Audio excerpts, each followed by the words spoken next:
This is the countdown, folks. Hang in there.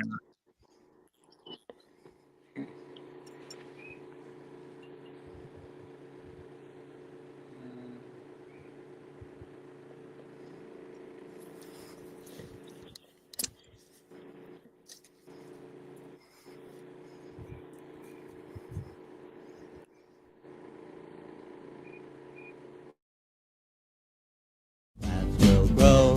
Plant man knows that the plants will grow. Plant man knows that the plants will grow. Plant man knows. Plant man. Plant man. Plant man.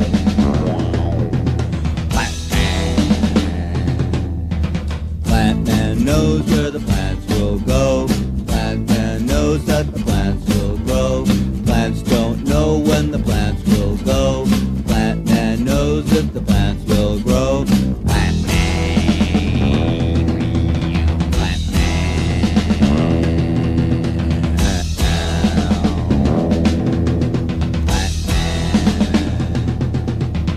Plant man knows if the plants will grow. Plant man knows where the plants will grow. And the plants will know if the plant man knows.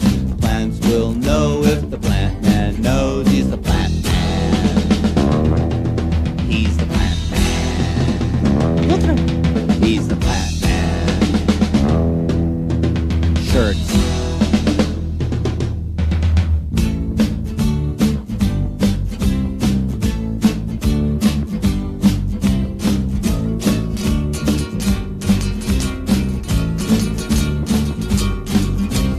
Plant man. Plant man.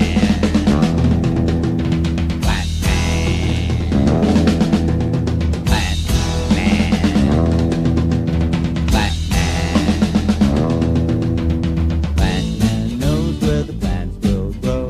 Plant man knows if the plants will grow. Oh my God, that's one of my new favorite songs.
All right. Hey, everybody. This is welcome to the Todd Jaeger Experience. I am Todd Quality Jaeger. And am I pointing in the right direction, or do I have to point that way? The other way. Yeah, that way. This? That way. Yeah. Okay, see, because I'm getting a reverse. Okay. So welcome, Jon Devlin, one of the co-creators and director and star in Phallacies and Erecting a Monster. And of course, Jack, introduce yourself. Captain Captain Cartoon. Cartoon. Captain Cartoon. Okay. So yeah, Phallacies. Now, I have to say right up front that I am a part of this film. That's what the Monty Python guys would say. So I I was sort of asked after they had already shot the film to add a little voice to it, and then there's going to be a revised version coming out. We'll talk about that. So John, welcome, and it's so great to finally get to do a face-to-face with you because we've never spoken. Yeah, this is so cool. Now I'm going to get it out of the way right off the bat. A lot of people say this, you resemble a famous actor. Do I still resemble him on the webcam? I'd say a bit, yeah. Now I never pronounce the name right. It's Mads Mikkelsen. Mad Mikkelsen. Okay, then I got it right because sometimes they pronounce them wildly different. Although I have been called Macaulay Culkin before. I had an entire hotel in Tennessee think I was Macaulay Culkin. Oh, but that was based on one fan that got a picture of me and told everybody that he was in the building. Jack, I wish I would have given you the picture sooner because it's one of the photos I just sent you before the show. But back in the 80s, I was always pointed at on the street and everything. People said I looked like Kenny Loggins. There we go. That is not Jon Devlin, by the way, but it could be. No. The thing is, I don't think Mads would come on naked on a podcast. So yeah. I was going to be completely naked, but I felt that might have been inappropriate. No. It's fine. I mean, I myself, I keep forgetting to put on. Well, here's the thing. I live at home naked, and I have to have a robe hanging near my front door because if someone rings my door, I'm about to go run to the door, and I got to put something on. Surprise! Yeah, it's people. Here's a little TMI for some people. I don't wear underwear even when I am out there, and people get really uncomfortable. They kind of like, and I'm like, so you'll only feel comfortable standing next to me if I have 2 layers of clothing on? I don't understand. It doesn't make is it hanging out of your shorts or?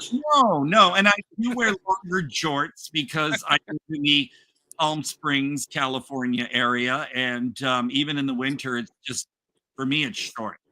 And so, but people, no, you can feel free as I guess as long as nothing shows that YouTube would have a problem. Yeah. So I got it framed just so. Well, I would too.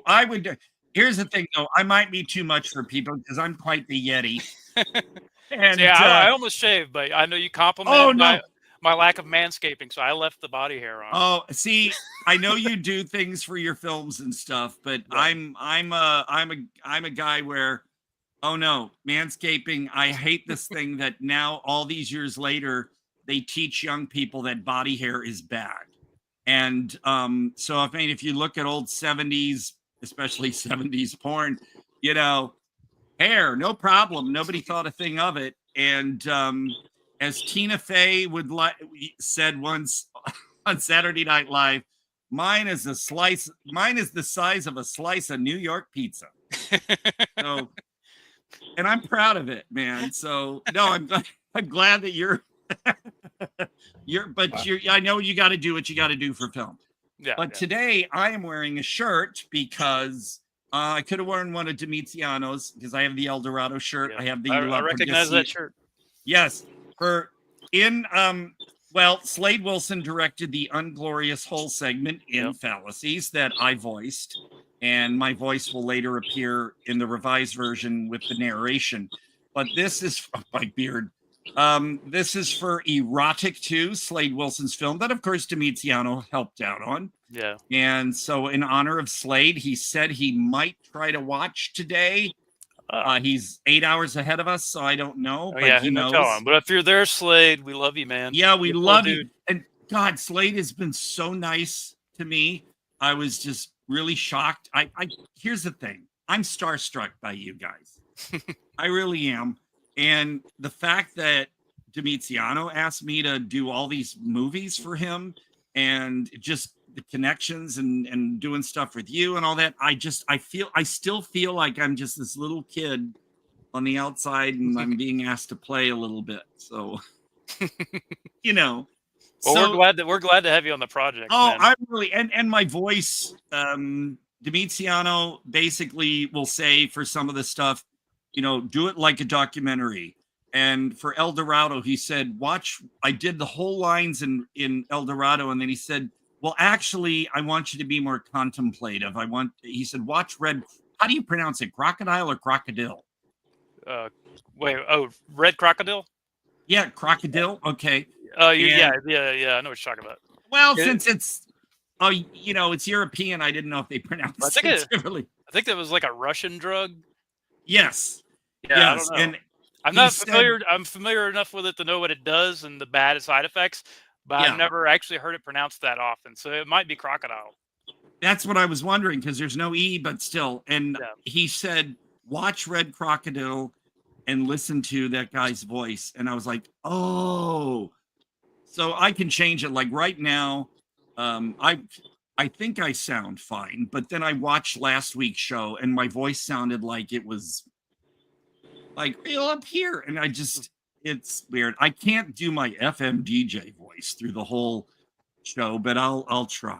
So how did you first connect with Demiziano so we can lead up into Phallacies? Okay. Well, I'm an independent filmmaker based out of Georgia. I'd been making films, directing them maybe 2 years, I think, by the time I met Demiziano. What's up, Bill? Hey, he's back. But yeah, so I've been watching Demiziano films. Like I watched Red Crocodile, bought that through Unearthed Films when they released it a while back. That might have been my first introduction to Demiziano. But I thought it was very in your face. He didn't hold back on certain aspects of it, especially with like the male nudity and stuff. But it wasn't really for shock or gratuitousness. Yeah. He manages to work it in with context and it made sense. Art. Yeah. He's so artful. But I started following his films and stuff. I connected with him on Facebook. We never really talked. We kind of just like people do when they're networking on Facebook. Right. They just kind of like follow each other, and I'd like his stuff. But I didn't know. I'm keeping up with his shit. I didn't know he was keeping up with my shit.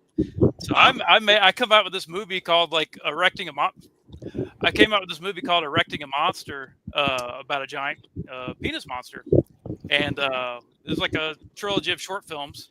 Yep, there you go. And I had no idea that he was like keeping up with what I was doing. And I commented he put out the cyberpunk film. Was it Blue Sunset? Blue. Oh my God! It was called Cyberpunk on Tubi, but I think it's called Blue Sunset or something like that. Yeah, Blue Sunset. I keep thinking Blue Sunshine. That's Jeff Lieberman. Yeah. But I watched that, and he was promoting it, and I commented, and then like a few minutes later, he like, "Hey, you're the dick guy," And I was like, "Yeah, I'm the dick guy," and then he's like, "I'm the dick guy here," and I was like, "Holy shit!" And we just got to talking. And we wanted to work with you, or he really wanted to work with me. Of course, I want to work with him because it's Demiziano Cristofaro. But as far as I'm concerned, I'm nobody. But he's wanting to work with me, and I live in a different country.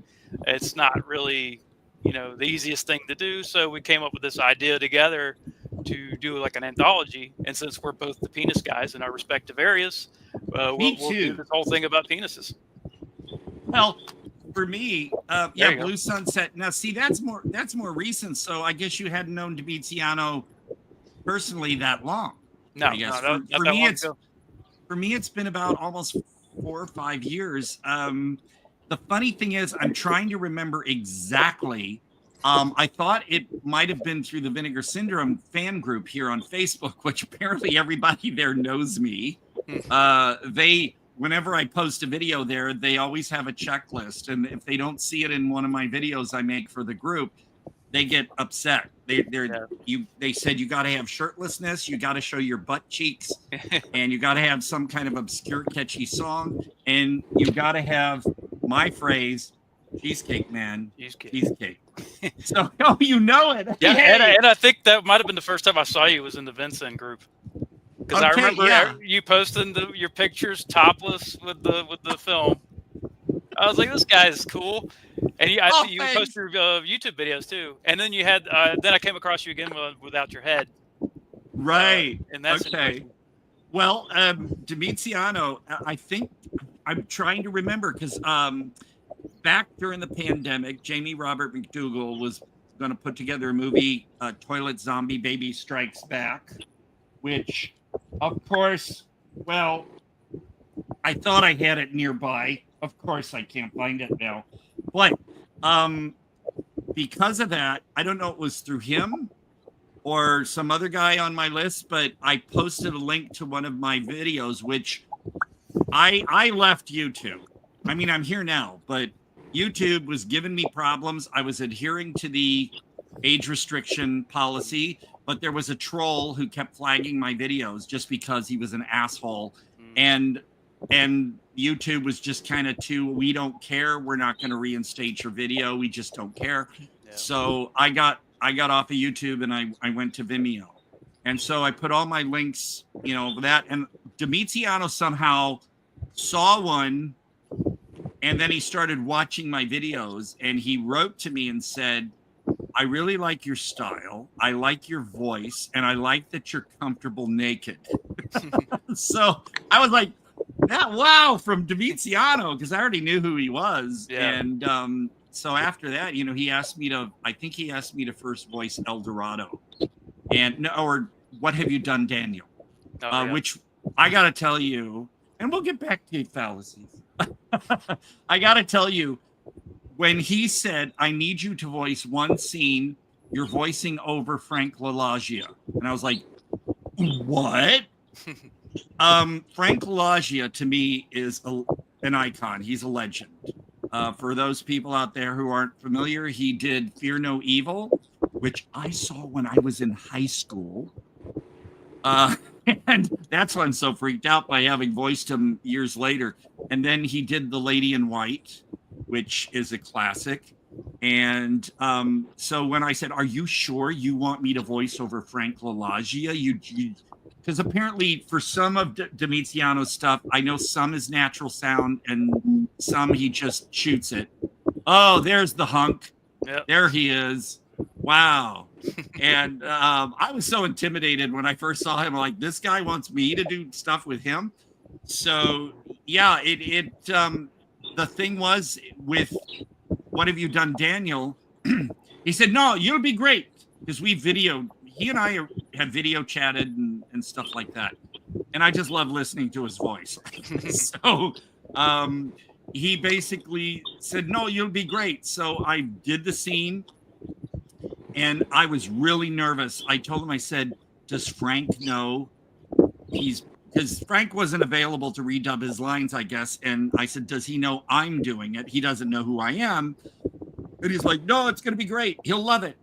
And then finally, after the movie came out and I posted my raw version of here's how I did it, meaning I showed the scene and then I underlaid my voice so that it wasn't the final mix so people get an idea. And Frank said, you do my lip smacks better than I do. So that was his way of complimenting me. And Frank's written to me numerous times and said how much he admires my just being me. So to me, that's just like, oh my God. So now I've got Domiziano always. Now, Domiziano, if he's not watching, I told him whenever he wants to join on the show one day, he's welcome. But he told me, he said, you're the best voice talent I've ever had. So that. I wonder if John is aware that I've shown my dick in about 4 movies so far. Yeah. Yes. Except I'm aware of 2. They keep censoring. I'm sorry. I'm aware of 2 of those movies. Was it Once or Future Smash? One of them. Once a Future Smash. Psycho 8 2. That's the 2. Right. Special Needs Revolt. Oh, I haven't seen that one. And upcoming The Power of Positive Murder, which is trauma. Okay. Special Needs Revolt, which Todd is. I think Todd saw uncensored because I think I sent him. No, I had to watch it on Tubi, so they put a smiley face over your crotch. I didn't send you a little clip of of the uncensored. Oh, I've seen the still photos. Yeah. Yeah, still photos. That's right. But they keep censoring them. They keep censoring them on most platforms. You know. Yeah. Yeah. There'll be a director's cut of Special Needs Revolt at some point. Where Oh, good. Yeah. Yeah, because We're that hoping. was wild one. There's a guy in England named Liam Regan. Are you aware of him? Doesn't ring a bell. He made a film called Eating Miss Campbell, which has been That sounds familiar. Oh released. yeah. My Bloody Banjo, I think. My Bloody Banjo, right? Oh, okay. He is going to release Special Needs Revolt in England, I think, or have be instrumental in releasing it, and he's going to make sure that there's a director's cut. Oh, that's good. And, No, that's good. Because I gotta say, I'm a little jealous because now my own video creations, and I'm not really in shape or anything, but I just have fun being free and showing it all. But unfortunately, in the movies so far, I think people have only seen my ass in Toilet Zombie Baby. I made sure my ass will be viewable in Our Man Funk, but not my dick. But my ass. Oh, okay. Well, still, that's good enough. It's like you want to get as much out there because also John, I don't know if you're familiar. Like one of my friends is Martin W. Payne. He's an actor in England. He's literally known as the UK's busiest actor, and he does a lot of trash arts, Sam Mason Bell's films. And he's been in 2 of my shorts, short films. And of course, fully naked, and it's in my short film This Is How, which I'll send you the link to sometime. Okay. I do, and I can also send you a private link to the longer version. It's a little more distracting, which is why I kept it shorter. But I was like, I want to be naked in all these movies too. And so, like anybody out there doing filmmaking, I'm willing to do it. And again, for me, it's not about being an exhibitionist. It's more about just feeling free. This is me, and just doing it and having fun. And I have had people say, well, they feel inhibited and they wish they could do what I was doing. So we're just having fun, folks. There's a really obnoxious review of Psycho 2 where they say how dare this elderly man show his dick. It was like, that was so annoying. I mean, I don't care. What's the matter with who's it attached to? Yeah. And here's the thing that angers me a lot, and they still do it. They will basically show. Now, I just saw Ron Howard's film Eden last week, and Jude Law is just standing there. Well, but look, he's got a body on him, so, but he's full frontal in that. And this thing where I've heard the excuse, well, the reason why they show more full frontal women instead of men is because, well, nowadays with women trimming down and stuff, you can see more. But basically, especially back in the 70s and stuff, and the old Playboy centerfolds, you didn't actually see anything but the hair. And so they felt, well, but men, it's visible. Yeah, it's an Audi and not an innie. Right. So, but again, it's just like, it's the same thing. Like, come on, if you're going to call it exploitation, exploit the men too. Yeah. People have heard me harping on this. It's like, even with Roger Corman, I know he's a trailblazer, but I feel he's messed up so many movies. Like he interfered with Humanoids from the Deep and Forbidden World and Galaxy of Terror, where it's just like, get women naked, always get women naked.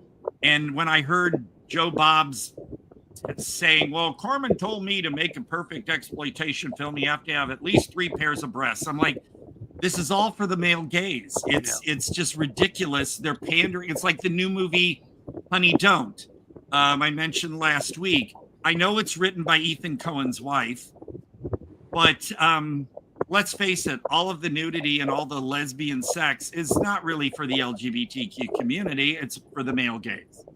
Those guys love watching that. Yeah. And I just think it's time that the men were if you want to use the word exploited, whatever you want to say, Yeah. it's just like, come Dicksploited on. is the term we're using. Dicksploitation. Okay, exploit the men, man. You know, I'm like I said, I'd be proud that if someone said in this movie, I want you to, so like even for the one bill that you have planned, hopefully for you, me, and John Dugan. You know, John, who John Dugan is, Mhm. the grandpa from, yeah. So like if there was some kind of weird scene where somehow I was like walking across the screen naked or something, I'd be like, yay! I'm so proud of that, you know, because then of course I get people who are shocked by I it. saw Phallacies. I saw Phallacies, and Punching the Clown freaked me the fuck out. It had nothing to do with your Thank dick. you so much. Nothing to do with your dick at all. I mean, I couldn't. It would have freaked me the fuck out whether you showed it or not. That segment freaked me the fuck out. I was so disturbed by it because it was almost a rape scene. It was like, Yeah. whoa, Almost. I can't believe the guy. Almost. Yes. Almost. But I think I No, might have been the sense. only guy that didn't have a cum shot because the whole point of mine is I don't cum. Yeah, But- yours is about power, really. But the- Yeah. You know, it was definitely one of the most effective segments in the film. I've seen reviews that Yeah. said it was the best. Right, I can believe that. But the other segment I thought was great was, I can't remember, Domitiano's. Mm. Yeah, his He was was the Venus Rebirth. Right, he was the only. Correct me if I'm wrong. He seemed to be the only person in the entire movie who was enjoying coming.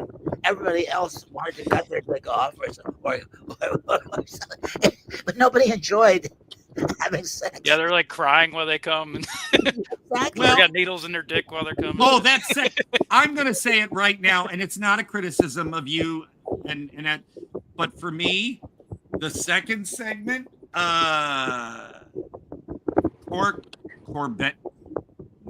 Corbantes or something. That Corbantes. one, yeah, to me, that one, I would have liked to have been sort of eased up to that one with other segments, because that was the second one, and right off the bat, hooks and needles, and I'm like, I've seen everything, okay? Nothing really jades me, but when it comes to something like that, it did make me squirm. But you know So what I mean? You know what I mean about nobody except Domitiano appeared to enjoy coming. He was when he fucked that flower or whatever it was. I don't know. Was it a flower? Yeah, it was the flower. Really Yeah. juicy Oh, looking flower yeah, too. I see why you enjoyed it. it was beautiful but disturbing. He really seemed to be getting off on coming, and that was such a refreshing change from everybody else in the movie. It was miserable. Although I'm gonna mention, and by the way, folks, that sound you hear, that's Bill's fan, right? I've got a fan going too. Sorry, can I turn that off? I'll turn it off. No, it's okay. We can hear you, but in case people were wondering, it's not Jack's bird. It's, you know, actually, give me 1 second. I'm going to turn my air purifier off, but I'm going to keep my fan on because, oh, it is off. Good, because I know that would really drown me out. But basically, for Domitiano, though, I will say that honestly, now this, huh? I was No, I mean, well, feel free to jump in, Jack. I know I was making you a joke. usually That's just all. sort of watch things, but no, for Domitiano, honestly, his money shot, though, I believe that one was not an actual one. They just sort of had so that the stuff could come out of the flower. Oh, yeah, But the in thumb other oozing out, films, yeah, although in other films, I'm wondering if for like erotic, and I don't know if any of the others, but sometimes I'm wondering if he was as the phrase originated from the first nudie musical, he was the stunt cock. yeah. Yeah, because I mean, I know there are other actors that are, and I've seen the behind the scenes for erotic, so I know that the actor, there was a lot of him. That one I loved. That's so great way to start off. That one was called Exodus. Exodus, Um, I'm a voice now in that, here's actually. Aren't you? And you are too. Are you a voice? no, I'm Okay. only in this version of the film. I am only the voice of The old I lady. won't say who it is to spoil. Well, okay, Too late. Sorry. not too late. I'm the voice of the old man in Unglorious Hole, and then in the new revised version that will be coming out, he had me read the entire paragraph thing. That's the intro narration. So that you'll hear my voice in the new version for that. Okay. But what I told Dimiziano, because Dimiziano, he said this publicly. He loves basically, when I say masculinity, I mean he likes the men represented in his movies, except for well, that was erotic too, but a lot of his movies, the men are very I want to say hirsute. You know, they're usually bearded. Mm. Don't shy away from body hair. So that's what I appreciate too about this is that instead of getting some, Twinkie Ken dolls, for the nudity and everything, it's actual Real people. realness, men. Yeah. So I appreciate that. But that first segment was if I hadn't known it was Adam Ford, I would have thought that it was a Dimiziano one. I'm sure. Well, Dimiziano had his hand in a lot of it. So yeah. Oh, that is the cover of the Innocent edition. Yep. I have it right here. Limited to 50, I believe. Right? 50, and I have number 5. Wow. That's glorious. Nice. That's the cover? No, I have. Oh, no. That's your, John. That's your autograph. Oh, no, okay. I've got number 1. Ooh. Nice. Lucky you. Yeah, and I'm going to cover it up because visual YouTube for the Friday the 13th edition. I got number 6. Do you have 2 versions of it, Todd? Well, there are 3. I have 2. By the way, these are the pre-ultra limited editions. Yeah, I think Friday 13th was limited to like 10, I believe. No, 13. 13, okay. This was 50, and then you put out a Valentine's Day one of 14. Yeah, toward the end of the sale, yeah. They are all sold out. Yeah. Yeah. Wow. So for folks going, oh my God, where can I see it? When can I see it? You're going to be doing... We have a re-release, and we're actually adding 2 more segments to the film. Dimiziano has shared some sneak peeks. If you're not following Dimiziano, I am, and we also have an Instagram Phallacies account. But there's one is we're looking at like a Halloween theme. So one of the films that is being shot is called Halloweeny. Of course. Of course. No, I'm excited because Dimiziano asked me to read the paragraph that you see at the beginning of the film. He asked me to read that, and so I'll have 2 different voices in the movie. I'm just so proud. What can I say? But yeah. So the other edition I wanted to order, but I think when I'm broke as hell, folks. So I'm lucky when I can get these. And I wanted to order the new one, but I thought, give other people a chance to get it, because here I've got, one of each of these. So that makes it less of a chance for other people. You get the super rare stuff. But you know what? When I'm in something, I'm going to have it. And that's how it is. So I did not get what did we call that? The 14th. I think it was for my Bloody Valentine sort of edition. But yeah, so any time frame around where we can hope for? Well, we're still working on analogies. I think we're kind of like looking to release both at the same time. So the re-release of Phallacies and the new analogies follow-up, which if it doesn't spell it out for you, it's about assholes. Yeah.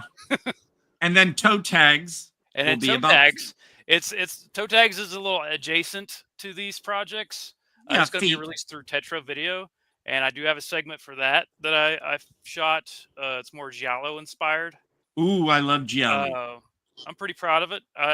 I'm not Italian, so I felt like I was going to be up to scrutiny from like the likes of Demiziano or maybe Slade. Oh no, But he they seem to trusts enjoy it, you. and Yeah. it's not like a straight up giallo, like He's the because bird. it has to be a short. It's hard to pull off a mystery like Right. that in a short time frame. But I think it's more of a homage, and I think it works. What I did Here's works. the bird. That's Jack's bird, by the Oh, way. okay. I was See, wondering what the he hell that loves was. that camera. And basically too. So you mentioned Tetro for toe tags, and for toe tags.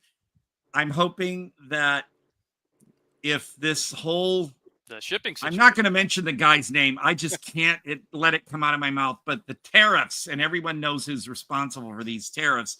I'm hoping that this won't interfere and I'll be able to obtain one, because right now, like I said, I don't know about Tetro and Gordrome, but I know Retro Gold 63 says we can't ship for a while. And even out of Canada, Dark Side Releasing is releasing 3 of Demiziano's films. Actually, 2 are up for order right now. The Idiocracy and For Halloween.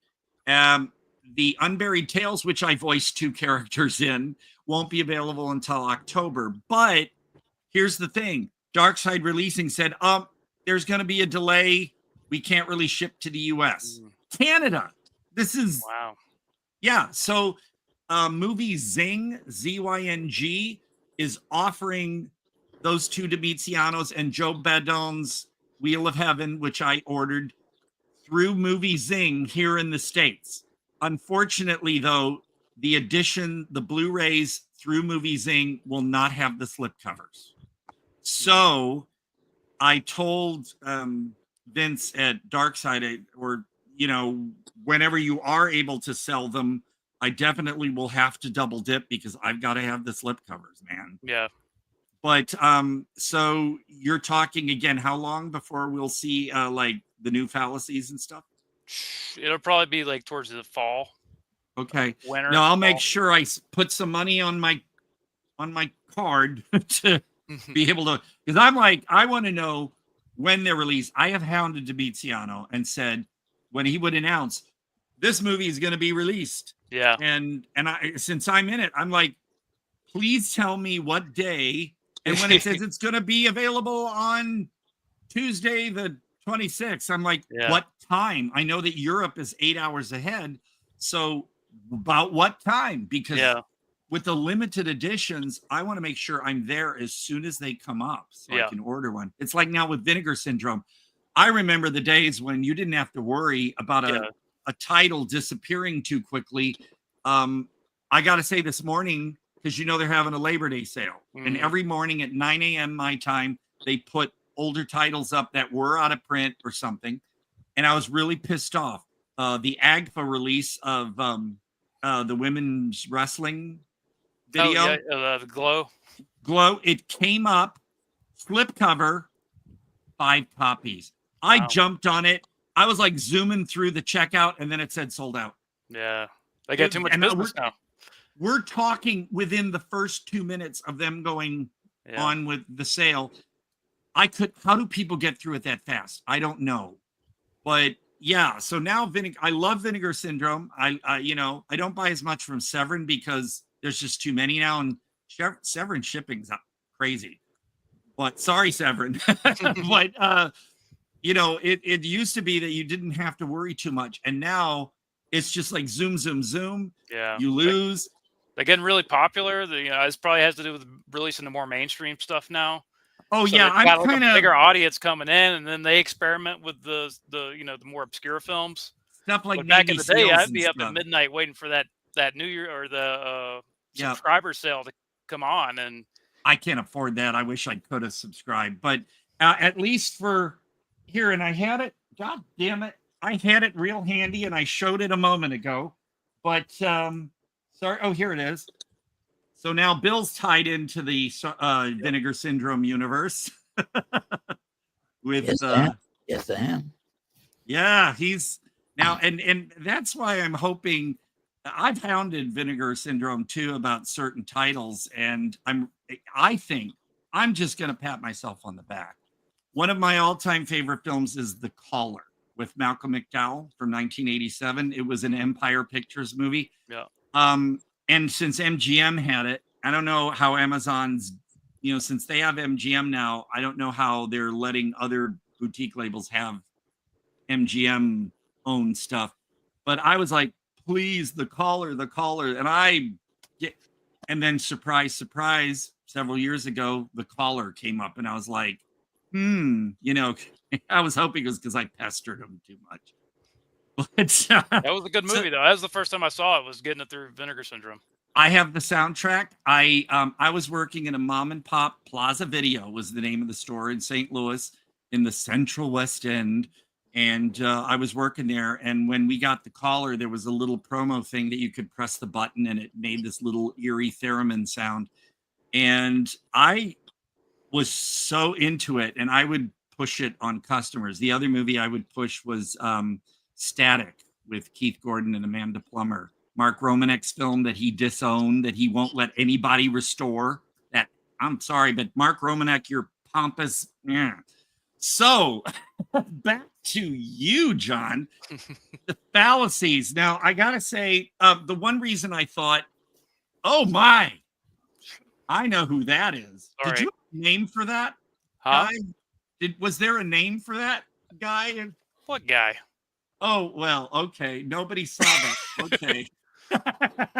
I know what it was. Oh, yeah. I know what that was. Ah.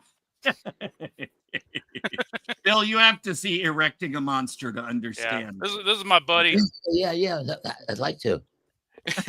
Well, sometime now, John, you provided us with a thing to see for Jack. Yeah. I gave you guys a screener. Yeah. Okay. You can send it to Bill. If you haven't sent it to Bill, you can send it to Bill. Bill, I'll send it to you so Good. you can watch it. Yeah. It honestly, I'm not sure if you would take this as a compliment, but to me, if I didn't know that you put this out yourself, I would have thought that maybe it could have almost been a trauma kind of thing. Yeah, I take that as a compliment. I feel like trauma definitely inspired my sense of humor. Yeah. And maybe like films like Frank Henenlotter's films like Basket Case and Brain Damage. And Brain like Damage. John Waters and like the third act of that John Waters was a huge inspiration for that. Frankenhooker. Yep. The only Frank Henenlotter film, and I have said this publicly in my review for Neil, I don't like Bad Biology. So I like and that. You were talking about penises. Yeah. No, It's similar to Erecting a Monster too. Well, in a way, A little bit. but I had more fun with yours. It's the thing that got me was if all these women, it seemed like there was a tenement building that only pretty naked women lived in. I couldn't get past that. They were all like models, being attacked by this thing, and I was just like, really, come on, again. No male exploitation. Just let's just get all these pretty women being assaulted by this detachable penis. And I just kind of like, I don't know. I think what it was too was the very first line of the film when the girl just looks right at the camera or something and says, "I have 7." I won't say the word. Clitorises, but she said the short word for it, which it's hard for me to sometimes say that word. I'm sorry. But no, I thought. Why is it so difficult for you to say that? You could say dicks, you could say cocks, you could say penis. Well, I'm just worried. I just don't know if YouTube would find. You can say these words, but I don't know if YouTube would be fine with me saying the COIT word. Oh. So yeah, I don't know. But when she said that, I was kind of like, ew, just right off the bat, and that set the tone for the rest of the movie for me. I was just like, ew. No, sorry, Frank. I don't like Bad Biology. But all his other movies, I adore. I think Frankenhooker, and people are on to me like, well, Todd, you complain about, female nudity only when it's just so much of it that it's just for the guys to enjoy. Guys, listen, there's something called the internet. You can get plenty of tits on the internet. Okay. But Frankenhooker, all of it was all in good fun. It was charming. You know, it had some heart, and I just laughed. I love Frankenhooker. Yeah, the unrated one where it's more naked hookers in the middle of it. Well, naked hookers made sense in the story, so Yes, of course, it was within context. yeah. And you know, and plus it was fun that they sparked when they exploded. There wasn't any blood or gore. It was just this fun sparking. But I gotta say, my favorite line from the movie, two favorite lines, is "Pretzel's good," and when Louise Lasser, after Jamie Lawrence pours his heart out, she just looks at him and says, "Do you want a sandwich?" I just inspirational. So. But for Phallacies, I said one of the reasons I thought that the Exodus segment was very Domiziano is because Daniel Arturi was the guy at the end with the phone by his butt. Yeah. And he's, you know, in Domiziano posts, they're always going places together and stuff. Yeah. So And I'm actually the voice of that butt. Oh, well, get this. That's so cool. I am the voice of him in For Halloween. Okay. And when he's talking on his phone to his mom. And now that I listen to my voice in that film, I'm kind of like, oh, I could have done better. But when I was recording it, because it sounds rather kind of like, okay, mom, da-da-da, I realized the film was going to be like a cheesy 80s Italian horror. So some of the dubbing in those films is kind of like off a little bit. Mm-hmm. So I did the voice kind of like people would go, does that what that character would really sound like? But I did it. And I also voiced the guy who was being chased down the street by a clown. So I did, but I was only credited for Babe, Danielle's character. Oh, okay. He told me that the guy that was being chased down by the clown didn't have a character name. So it's extra. So I couldn't on IMDb, I couldn't say Babe and then / other guy, you know, but no, that's why I thought that. But I really loved, your segment stands out very much. And I've seen in a couple of reviews saying that, but my favorite was Punching the Clown. Or is it Punching the Clown? Yeah, right? It's Punching the Clown. Punching I think I named the clown Punches the Clown. Okay. So that's where I was gonna accidentally say that. But no, yours stands out. And the other one, of course, Corey Dean Cowley's, who she friend requested me. I was like shocked. So now she and I kind of back and forth. Her segment was there's a lot of very, I want to say, artsy stuff in here. Because even the one after her is called Madhead. Oh yeah, Pete Langston's Madhead. Very I want to say Lynchian. Yeah, because he's an animator. He does like a lot of really cool visual effects in that short. So the one thing I wanted to bring up too, that because last week we had Gorilla Metropolitana for his benefactress thing, and it took me a second time watching it to actually fall into it, because the first time viewing you're going to be like, huh? But you know, then when he was on, especially, and I was nervous to interview him. I thought he's going to be like, I'm a filmmaker, but he was so cool and laid back and nice. And we discussed like his movie. And I know Meredith said she had to work today. She was on a podcast reviewing The Benefactress. The film, like The Benefactress, yours, Phallacies, and even Erecting, it's not pornographic. Sure, there are some what you'd call hardcore scenes. Yeah, it gets but extreme, they're not. It's not there to really get you aroused. Yeah, it's all within context, and you kind of, I want to say, get used to the flow. Oh, that's a pun.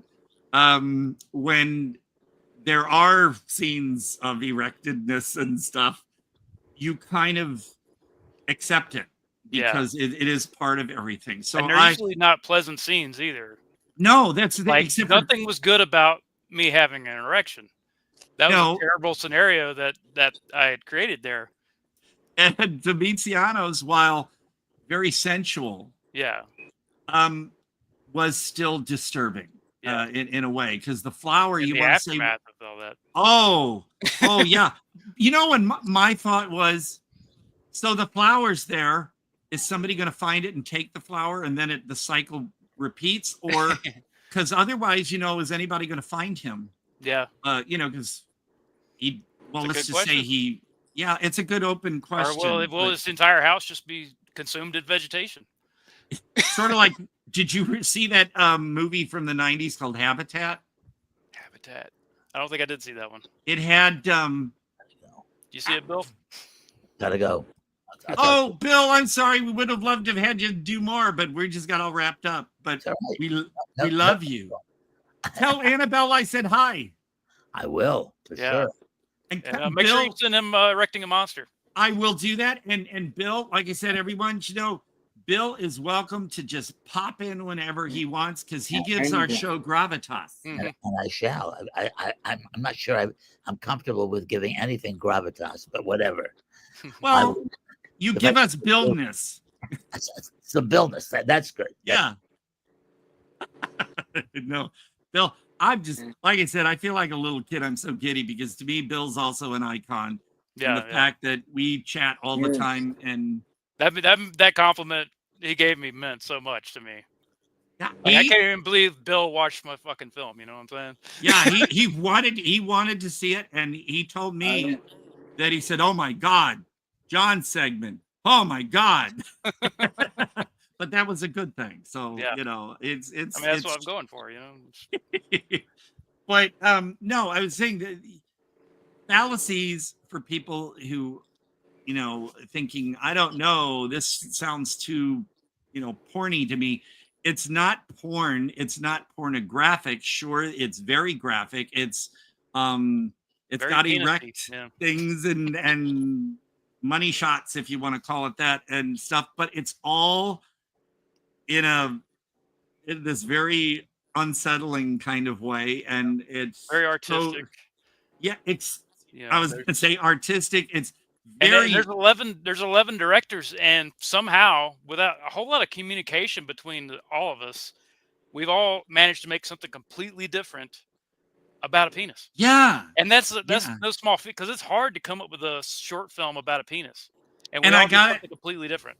and I'm not.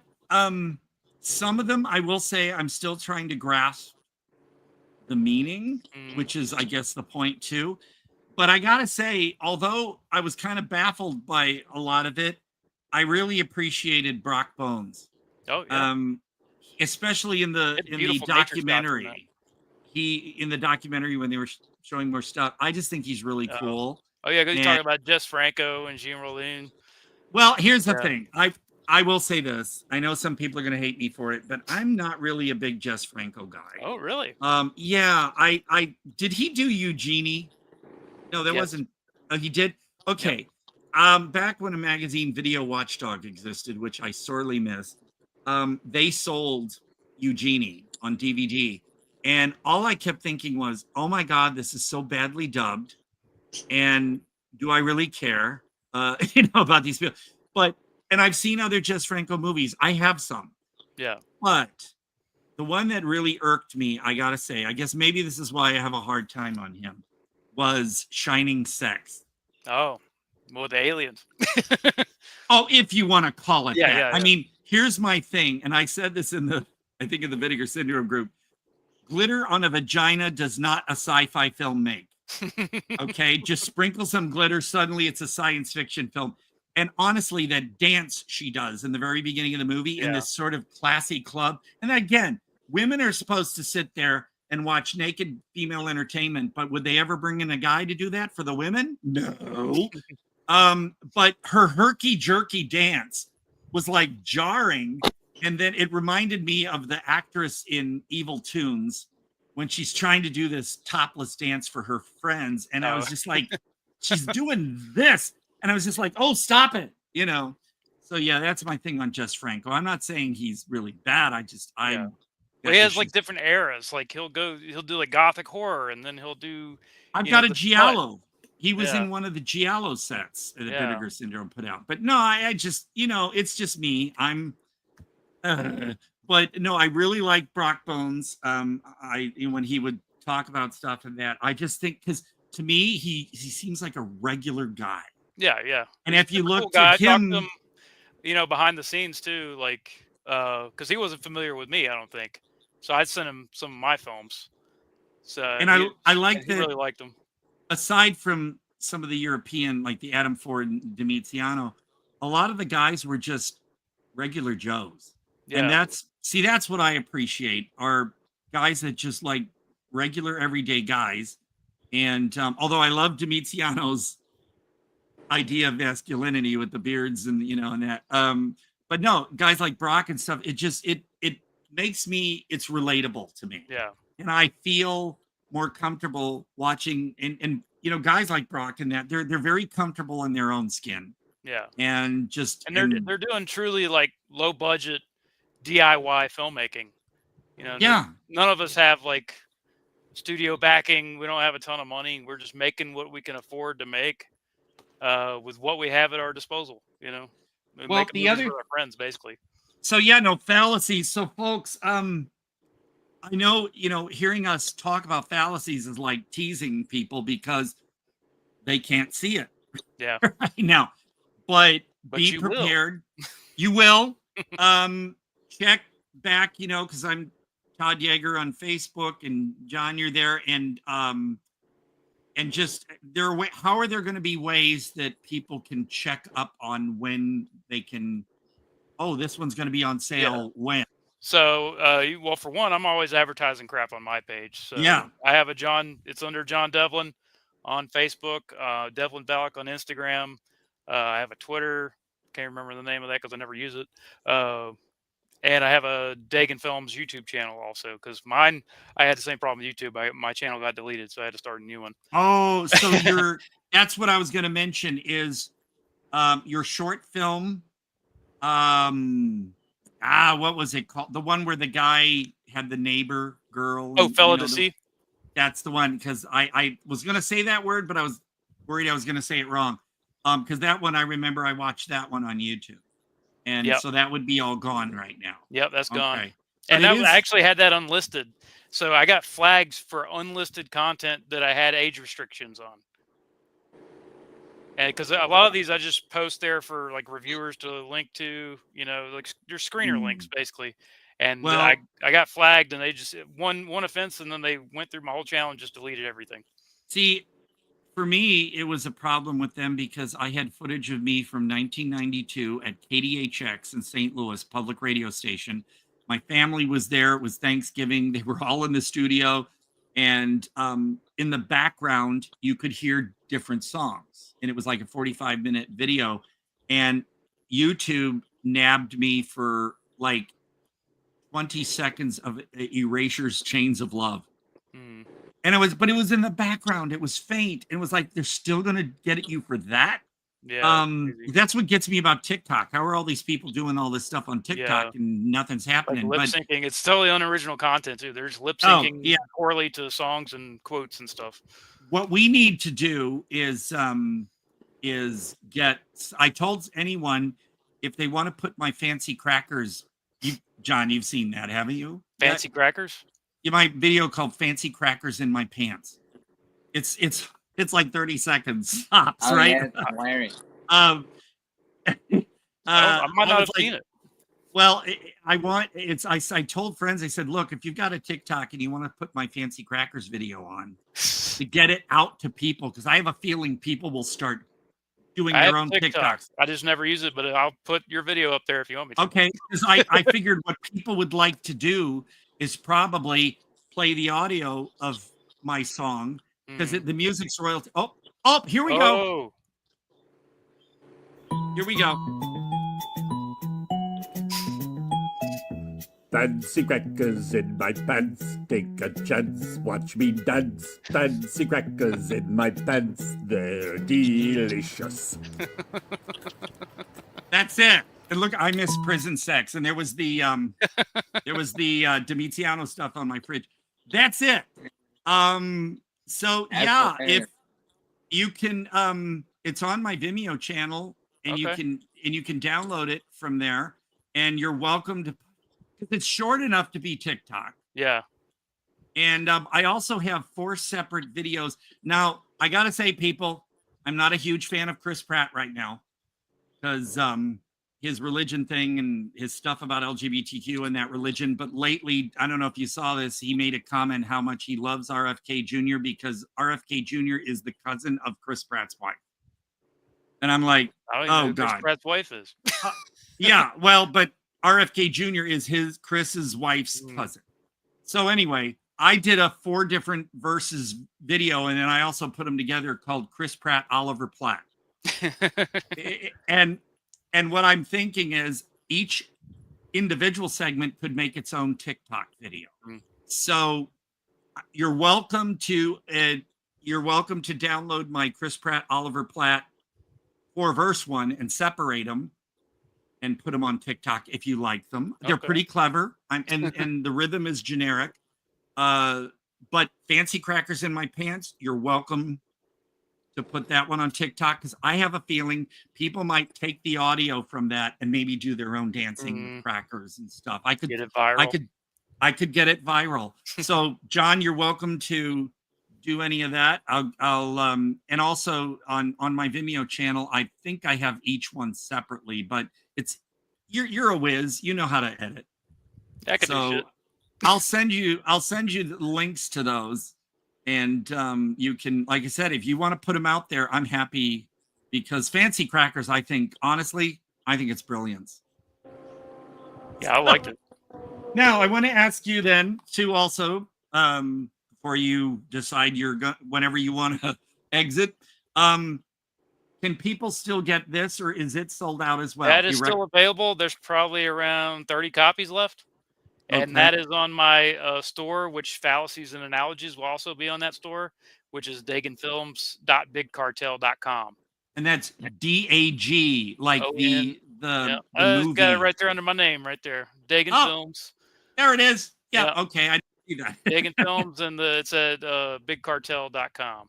Because you also you have other. Yeah, I've got several short films on there. So the Erecting a Monster Fully Erect Edition is the trilogy of short films that I made. You all put them stitched together into one thing. And then I have several shorts that I directed and some shorts that other people directed that I act in. So I'm involved in everything that's on there to some capacity.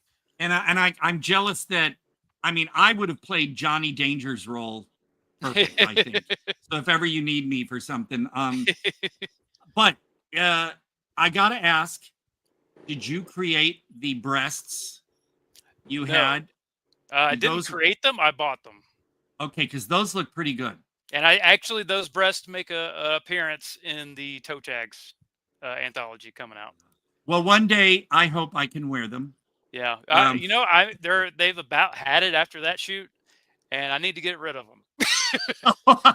So if you need some tits. Because I loved it when Johnny's like, "Can I touch him?"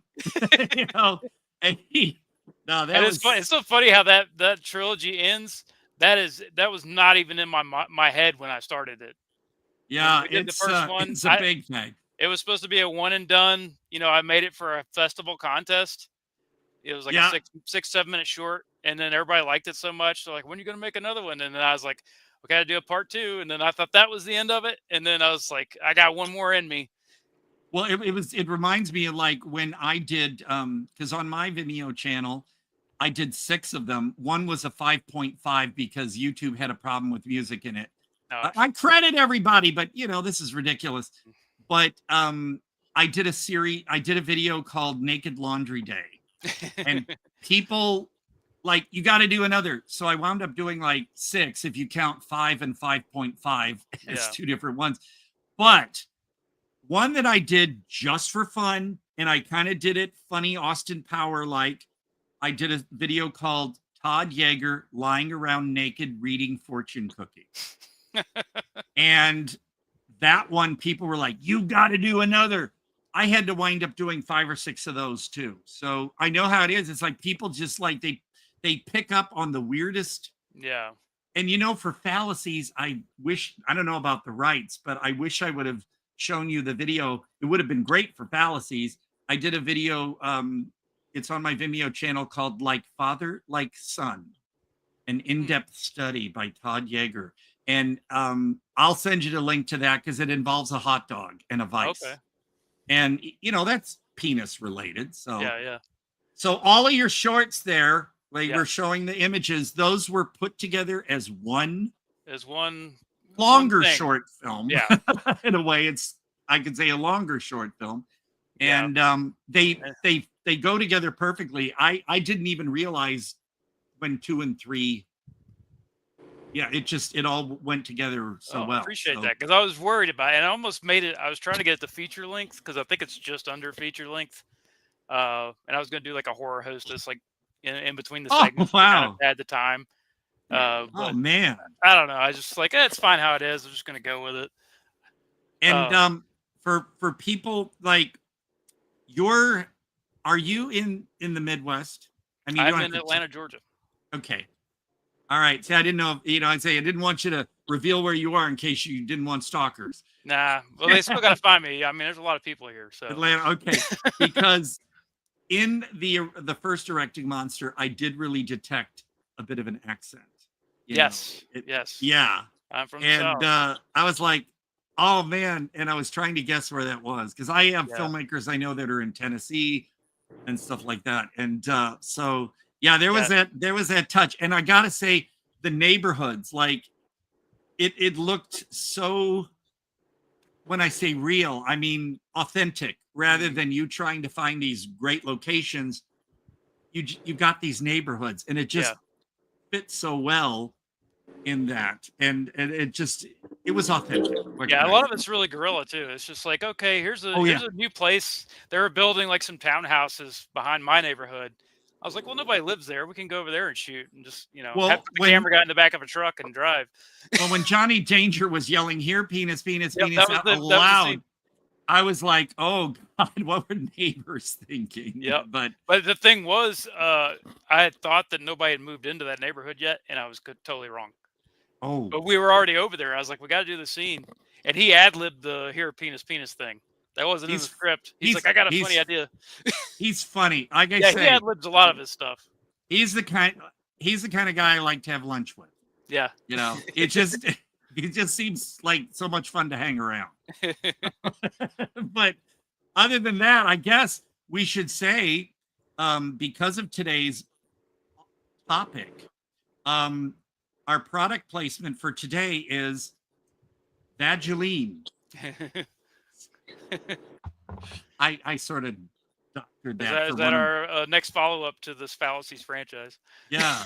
Well, I don't know if I should say the tagline because I did this for one of my own videos, and I'm wearing a outfit from Egypt, the long white thing, so I look like a medical person. And I have a speculum. I used it for Toilet Zombie Baby Strikes Back, but I have a speculum, and I'm clacking the speculum and saying, "I'm Todd Jaeger, professional or gynecologist or something. Got a fat vagina? Get Vaseline." So anyway, so like I said, people, put me in your movies. And but yeah, and you guys, you Domitiano, Slade, anybody, you guys need my voice, even if it's for a burp or a cough, or like you said, he said, cackle like the old lady in The Shining. That's what he wanted. And he said, make it last 20 seconds. Shower lady. That was hard to do because I had to take a breath in the middle of it. I was trying to do it all, and it's hard. It's hard to do, people. So that cackling laugh you hear in Phallacies, it was tweaked a little. He made it last longer and stuff, but it was hard to do. That's why I'm saying, another reminder, look at the documentary, and when you see me on camera going, and then I stop, he cuts it right before I go, fuck. Because it really took a lot out of me. And then, like you said, he repeats the thing. And I'm not knocking Domitiano. I was just like, why is it twice? So maybe you guys can add in the fuck, because I think that would make the documentary so much more delightful. And this was the Logical Phallacies documentary. It's extra on the Phallacies Blu-ray. It doesn't have its own release, but if you have the Phallacies Blu-ray, it's on there, and I'm sure it'll be on the re-release also. Yeah, although I will ask, was the censorship in the documentary whenever you guys are on Or camera doing it? Yeah, was that intentional? So all those interviews were originally public. So we posted them on YouTube and maybe Vimeo, a few other platforms. I think Film Freeway maybe, and to avoid any Yeah. problems, we would censor it. But it seemed like it made sense to just keep it that way. Once we got, Okay, because I was gonna say, if we you took them guys, all off. Like you can't find them online anymore because we're like, we're yeah, gonna assemble them into this documentary, and we did like the little vignettes in between the interviews and stuff. Yeah, it just made sense to keep it that way. Well, it's just for me. It's because you guys talk about censorship and because Yeah, big on that. it's ironic. I'm thinking maybe it's ironic, or Yeah. maybe for the Blu-ray, if there's space available, you can give us 2 versions of the the uncut version. documentary. So in case people want to see the sassy version, Yeah. because I sure would like to see the sassy version. Yeah, because when it was on there, I was like, oh, it's blurred or pixelated, and I was like, Yeah. oh, come on. But there's for the people that want to see all that good stuff, you can go to phallaciesthemovie.com, and there's plenty of that on there. For people that are helping produce the films and stuff. We have different tiers, and it unlocks access to picture galleries of myself and Demiziano, some of the other directors that were involved, and we also have an OnlyFans page dedicated to Phallacies. It's onlyfans.com/dicksploitation, which is mainly just me and Dom on there. Yeah, but hey, that's fun. But yeah, there's exclusive stuff on there you're not going to see anywhere else. Oh man. And everybody that subscribes and purchases, videos, pictures, whatever, it helps us put Can these we films use out because it costs money to distribute and to get these things printed. Like it's an expensive thing. Like, can we use PayPal on that? On OnlyFans? Well, on your Phallacies website. Oh no, Phallacies website. Demiziano actually handles that end of things. Okay. I'm not really sure. I think you probably could use PayPal. Yeah. I think I think there's a donate now button, and I think that directly links to PayPal, if I'm not mistaken. That would be better for me because I feel safer. Yeah. Using the PayPal. Although I'm gonna say, guys, while PayPal prepaid cards are quite convenient and good to use, they upped their monthly fee from $4.95 to $9.95. So every month they withdraw $9.95 from your card, and every time you load the card, that's $3.95. So they're really getting a lot of money out of your. And I guess they know, well, if you don't want to use a regular credit card, you got to have a card. Here's and it's PayPal. So, and if you have a problem, you can always call PayPal. But the thing is, jumping it from $3.95 to $9.95 was just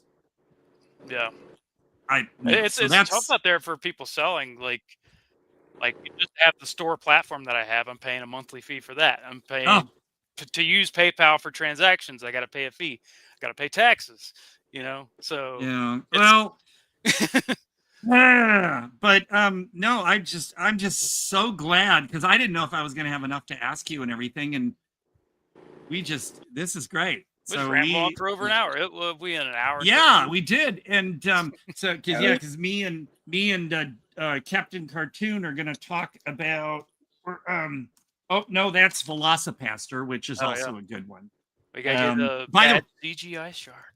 This Blu-ray, by the way, is out of print. You can still get the DVD easy, but this Blu-ray is going on eBay for $100. Oh wow! Damn. $100. Wild Eye don't release many Blu-rays, but this one I got at Walmart. And little did I know, someone said, "Hey, look at it on eBay," and I was like, "What?" So anyway, but yeah, we're going to be talking about BAD CGI Sharks here shortly, which to me is brilliance. I will just say that much for now. But so otherwise, is there anything else there we go, that you want the public to know? Okay. I mentioned we have the phallaciesthemovie.com website, but if you're more like into social media, just want to get your news from there, we also have a Phallacies the Movie group. which I keep updated. I'm in that, I think. I Yeah, should be in and that, so I'll yeah. post stuff about updates if you want to know when the sale is going to happen, when the things are coming out, and we also have like still pictures from sets and screen grabs, and we'll probably put some trailers up once we have everything. I'm post Tasteful, of production. course, folks. What's that? Yeah. I was gonna Pixelated. say, Yeah. it's No, tasteful stuff. Yeah. but even the censor stuff is getting flagged by social media. That's Really? part of the Oh, reason we're doing all this is because the censorship is just crazy. Like, Mm. I don't understand. We had this problem when we released Fallacies. It's like a really difficult film to market just because of the nature of the content is so taboo that we keep yeah. getting reported, and then the AI filters, flag us on stuff that's totally not showing See, anything. anybody could do. I mean, it could have been an anthology about the vagina, and of Yeah. course, that may be down the road. But the thing is, I'm so glad because that would be typical. That would be something. Okay, guys, look at this. We're gonna, give in the guise of art. But no, I'm glad you guys. Phallacies is just it's a work of art, man. Yeah. Hey there. Hey, Johnny. Necro. Yeah, we're definitely, we hit taboo territory with Fallacies, and we're diving deeper down the hole with analogies. Oh, yeah. But I want everyone to know too that I am so proud to be a part of it. Even though I thought at first it was going to just be 20 seconds of me cackling, I could say my voice was in it. But in the version that's coming out soon, I will also be the narrator. So I am just so thrilled to be a part of something that was, I don't know if you want to use the word groundbreaking, but it certainly caused a I think it's on the verge of being groundbreaking. I think, once it catches on to a larger audience, it's making a statement and bucking the system, Oh, and man, nothing like this has ever been done before. So, well, I'll tell you what, anytime you have news and stuff, just let me or Jack know, and we can have you pop in and say, all right. hey, Oh, yeah. update. Okay. You're welcome anytime to Miziano if ever he wants to turn up, because I know he's a busy guy with his performance art and everything. Yeah. And even Slade. Any of you guys just want to come on, let us know. We're glad to have you in. We'll squeeze you in, no problem. All right. Sounds good. I'll definitely keep in touch, man. I mean, Oh. I talk to you all the time anyway, so. Yeah, you do. I know. This is why I feel so giddy, because it's like I can't believe I'm like mingling with or schmoozing with the Biggest dicks filmmakers in the industry, right? Yeah. Yeah, well, we saw it there a moment ago. But no, oh my God, thank you. This is I know it's some people I think I don't sound like a podcaster sometimes because I'm just having fun, just hanging out, and I just love doing what we're doing, and I just am so glad you shared your time with us today. Of course, man. I appreciate you having me on, man. Okay, well, I guess if that's all the news and everything, and I know you said you had about a half hour, so Yeah, I well, went over a little bit. We're But having yeah, fun, I got a little bit of time. No, okay, well, good. No, anytime, and don't worry about the length. You just that was another pun. But yeah, God. But and also everyone, before you go, while we're speaking of penises and stuff, everyone get your own hippie dick T-shirt. I know, John, you've seen the image of that, haven't you? Hippie dick. I'll send you a link to the TeePublic website. Okay. Neil So Jones I need did to a give me one too, right? yeah. It's a sort of a Nintendo looking version of me naked holding. Oh wait, I have seen bottle. that. Yeah. Yeah. I Yeah, did see that is 3 years now Neil's best-selling design on the Okay. t-shirt. So yeah, and so penises, everybody. And assholes. And And oh feet. my God. So whenever you feel like exiting, we'll give you that honor because I don't like people just being cut off. All right, man. Well, I'm going to be out of here, and I All right. appreciate you guys having me on. Thank you, John. Thank you. Oh, Take yeah. care. Oh man, John is so cool. Was so glad to finally get to actually speak with him because he and I just message back and forth. So I am so excited that he was on. That was fun. Fallacies, folks. Yeah, I know it seems torturous that we're talking about movies that you can't really get your hands on at the moment, but keep checking out. They will have them. And like he said, Erecting a Monster is available here. Yeah, Erecting a Monster. So you can still get that from the place he said. So do that.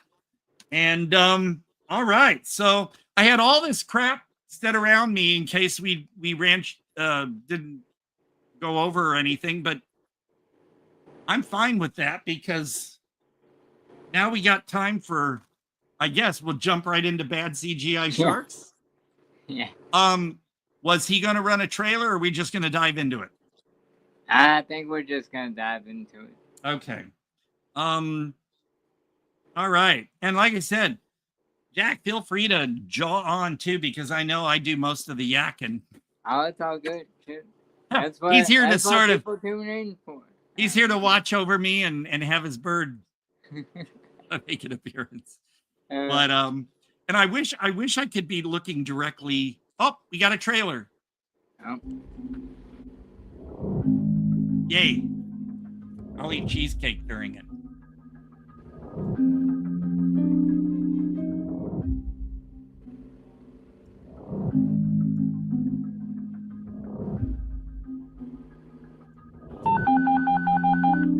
What is the nature of your emergency? This is Jason. Now you listen to me. I know how you cops are. Never believing us young, crazy kids when madness is afoot.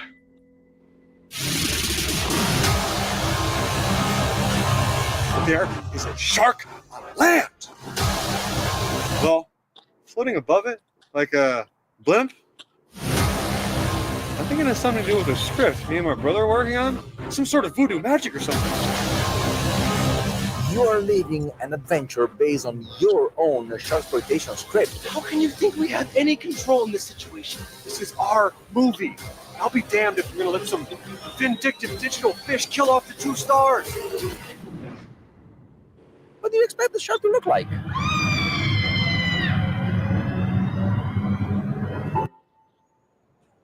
I love that part.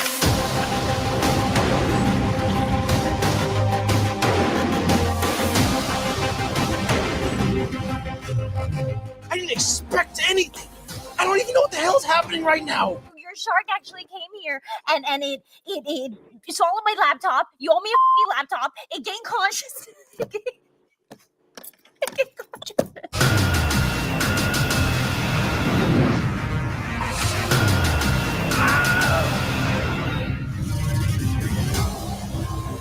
Don't you get it? You created those sharks. Your creativity is alive and thriving, and nothing worse than when a shark movie gets too caught up in character dialogue.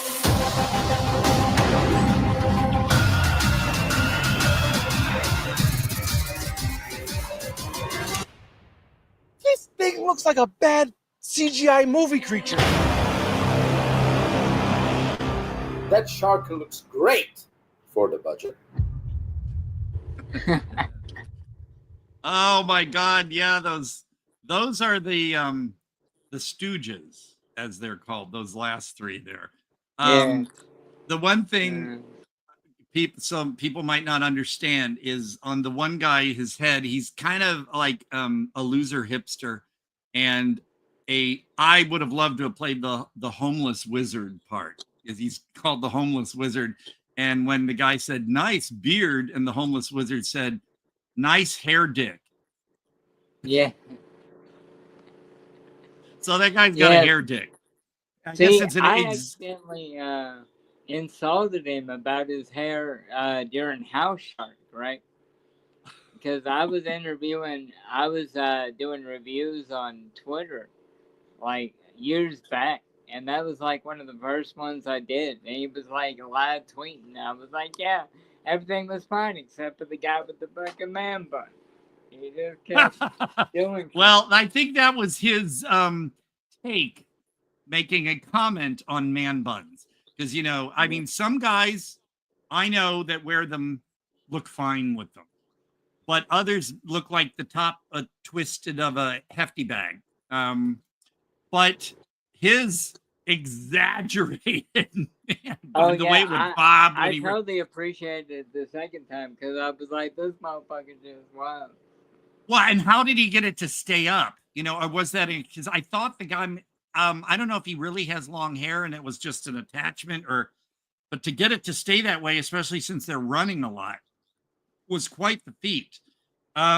So basically, it's directed by and written by three guys, and it goes by Majama, which is the first three letters of each person's name. Two of the guys are brothers. I wish I would have written down all this stuff, but oh well.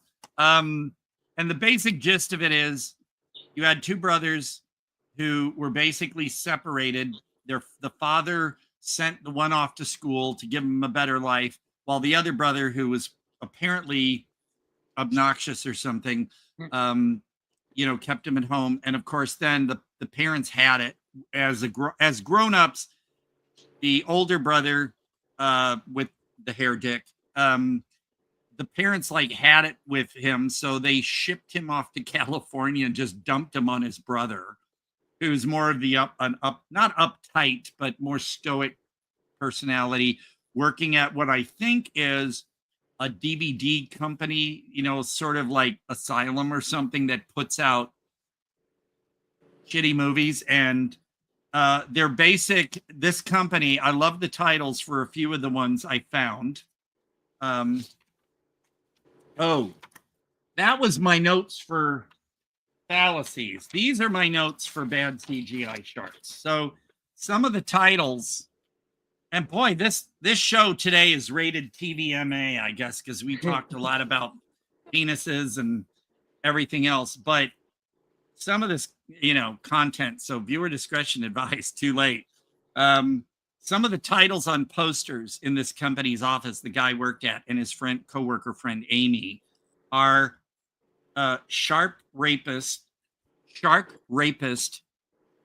6, and there's Shark Rapist Deep Blue Balls and Shark Rapist Season of the Anus. But my favorite is, and here's the tagline, it's not just slightly larger, unusually large seahorse. That was my favorite poster that was in there. Yeah. This is a movie too where you have to kind of look around and you'll find things. But I love the tagline too. Oh, see, there's a photo right there. Like you saw in the trailer, when the guy's taking selfies, every time he snapped a selfie of himself, the shark would start rendering.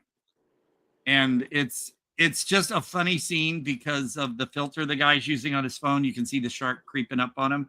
It's just and yeah, the shark looks, well, I want to say terrible, but what did one guy say it looks like? It's shark flesh, but it looks like fruit snacks. Yeah. They do, especially the Three Stooges sharks they look like floating fruit snacks, basically. That is true. I thought, see, there are so many incredibly genius lines in this movie. This movie is pure genius. I'm not the only critic to say that. I was always saying that it's brilliant. It is now on my list of all-time favorite movies because this is one you can rewatch. The dialogue is snappy. These guys knew what they were doing. They're trying to, when you try to make a bad movie, usually it's boring. I'm sorry, but Attack of the Killer Tomatoes, they tried too hard to make it a bad movie, and I was just bored with it. But then you got other movies that kind of they knew what they were doing. This is one of those movies where they knew what they were doing. The writing is sharp, even if the dialogue is stupid. Like the guy on the hair dick guy, a lot of his lines, he's kind of a moron in many ways, but he's also then wise at the same time. And the writing is just sharp. The visuals are great. Just everything. It's smart writing indeed. Yeah, it's just really, you can tell these guys, it was a passion. They had an enthusiasm and a passion behind what they were doing. Hey there, Johnny. Cool, yeah, no, you're welcome to, yeah. And sometime we got to have Johnny on. Yeah, most definitely. Oh, that'd be fun. But yeah, I'm trying to look over my one of my favorite lines too is when the main shark, the one you see in the background there, it gets into the office where Amy works, because see, the guy on the left, the guy who worked there, he got fired. And I'm not spoiling anything by saying that, because he called his boss a deaf bitch. And Yeah. and she was funny too. I think she was the voice of the main shark at the end, the one when it had ram's horns on it. But when that shark ate, you saw it in the trailer, ate her laptop, she was drawing or rendering 3 sharks based on, I'm pointing to my computer, but you can't see me doing that. Why am I doing that? But the guy on the left, she based things off of his drawings. And so when the shark ate that, it sort of gave birth then to those ones that, the other ones, like that one you see there. And brilliance too, because they don't overplay the audio. But whenever you see that one, and not the dummy one, the one that was kind of a moron shark, but the other one, when you see them floating through the air, you kind of hear them going, making these laughs that were just, I can't do it justice. Everything they did was so succinct, and you can tell they poured their hearts into this. The funny part about all of this is it was made for, I had the amount written down. It was made for $6,300 something and 58 cents was the budget for this movie. That's crazy. And the guy in the middle, it's funny because you got these 2 actors in the front there. They are brothers, and they directed and co-wrote this movie with the gentleman in the middle, Mateo, who plays Bernardo. And Bernardo, I could watch him in his own movie. Mateo as Bernardo. He's got the Italian accent, and he's funny. Right in the middle of the movie, you got the Bernardo show popping up. Yeah. And he's okay. So he's the narrator. He introduces the film. He narrates the film, but he constantly shows up and will like talk to you, the viewer. And these 2 guys are standing there like, who's he talking to? And it's just, it's very meta. It keeps breaking the fourth wall, but it doesn't get tiring. It doesn't get, like, okay, we get the joke. Stop it. But no, it's just, everything is planned perfectly. Let's see here. Oh, and I also, a favorite line, their neighbor, the one who's first attacked, well, not first attacked, because the girl in the beginning was attacked, but when the neighbor drops them off at the beach and he's high on painkillers, but he says, who wants a cane pillar? He kept mispronouncing. Yeah, he was funny as hell. And he kept that energy. And whenever he was on screen, he just kept that energy. And let's see here. The end credits are fun. You watch the credits in there for things. If you get the DVD or Blu-ray, watch there's not many extras, just a commentary and a toy commercial and a trailer. They made a special toy commercial for the BAD CGI Sharks action figures. Oh, nice. And that's funny. Oh, there's the shark when it's becoming self-aware, gaining a consciousness. And it's fun to watch that because they really did a lot of great little computer visuals over the shark. It's just amazing. For what little money they did, it's amazing. Let's see. There was one question though, that if ever I was in touch with the filmmakers or got to talk to them during the brother's speech, the uptight brother to the hipster brother, he's doing this speech, and then all of a sudden, for about 10 seconds, there's this loud static sound. And then and I guess I thought at first that was meant so that we didn't have to listen to him droning on. But then he comes back in and starts talking more, and I'm thinking, was that an audio glitch, or maybe was it part of the movie? I don't know. But it left, that was my one question about the whole movie. I didn't understand that. So if anybody out there knows when they watch the movie why that happens in the audio, I don't think it was just my Blu-ray, but or anyone thinking.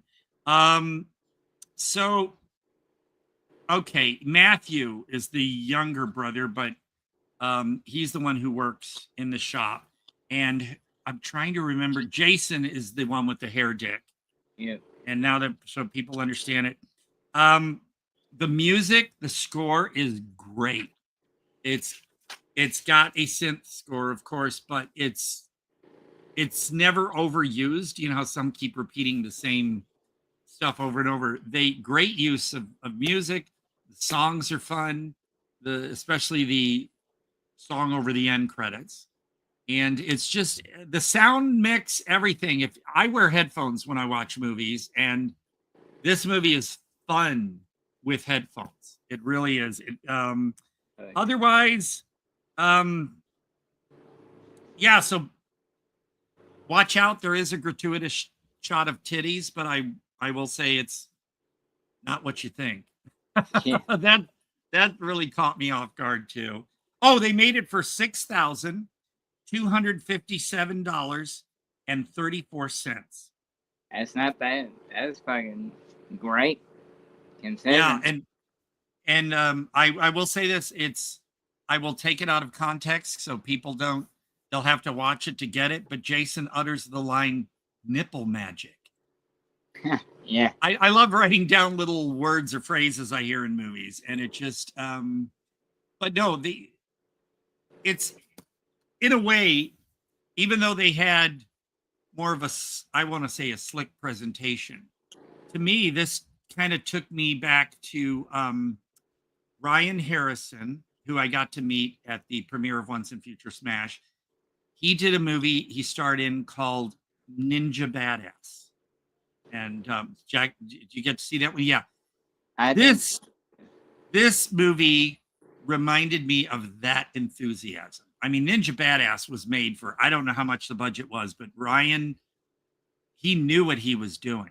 And yes, the movie is stupid, but unlike a lot of these indie movies where about 10 minutes in, I'm like, okay, I can't take this anymore. It's just, it's really bad, or either they're trying to be bad and it's just falling flat. So I have, I usually try to sit through entire movies, but there are a few that, like movies of, say, this ilk, that I just couldn't get. And I'm sorry, Sharknado, the first one, yay, what a novelty. The second one, oh, okay. Third, fourth, fifth. Was there a sixth? I think they went all the way to 8. I'm sorry, but it gets redundant. Especially when you lose track of how many you try to catch them just in case there might be a moment of brilliance, but they're just so redundant. The only one of this low budget that I kind of had fun with was Arachnado, the Dustin Ferguson one, because my friends Mike Ferguson, who's a big action star now, and Mike Ferguson, by the way, here it is, was I wasn't in the scenes with him, but he was in Toilet Zombie Baby Strikes Back too. There's a great shark. Oh my God. But, a lot of these movies, you could be like, okay, no, this is it. But, a lot of people told me how much they enjoyed Toilet Zombie Baby because it was put together by so many people, really, and varying quality videos within it. And it was just, it's fun. It's stupid. It's fun. But, okay, when you get to Sharknado and a lot of these I don't know, I hadn't seen Shark Exorcist and all this, but all the Amityville shit, it's just like, come on, guys, this is getting redundant. You can't really come up with anything fresh. But what these guys did was really their own comment on bad shark movies with bad CGI sharks. And I mean, because there's even another one called Bad CGI Monsters. nothing to do with this. Nobody involved in this one was a part of that. So it's like when these movies start sort of copying off of each other a little too, it's like, oh my God. This though, this is how you do it.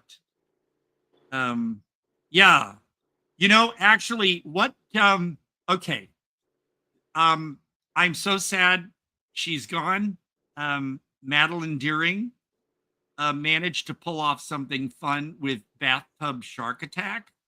Lynn Lowry appeared in that one. Yeah, it's cheap. Oh my God, it's cheap. It's a cheap movie. It's ridiculous. But there's a flavor to it. There's a little bit of passion in there. And Bathtub Shark Attack, if you look on YouTube, just look up the Todd Sampler or Without Your Head, Bathtub Shark Attack. And there's a full review for that. And I pause in the middle of my review to sit and, oh my God, I hope I didn't, no, I sit there eating cheesecake while a roll of credits of like 100 shark movies goes scroll. Oh my God. See? Yeah. I like how they're all kind of very similar with the shark in the mouth. Yeah. It's so somebody commented that Bad CGI Sharks comes across with an abundance of stuff, fun, everything. Then you know, for $6,000, when you got $100 million movie like Meg or something, and you're just like, all of that for what? What can I say? This movie it's brilliant, it's genius, funny as hell, it's rewatchable. I mean, you not just a second time. It's like, for me, top secret.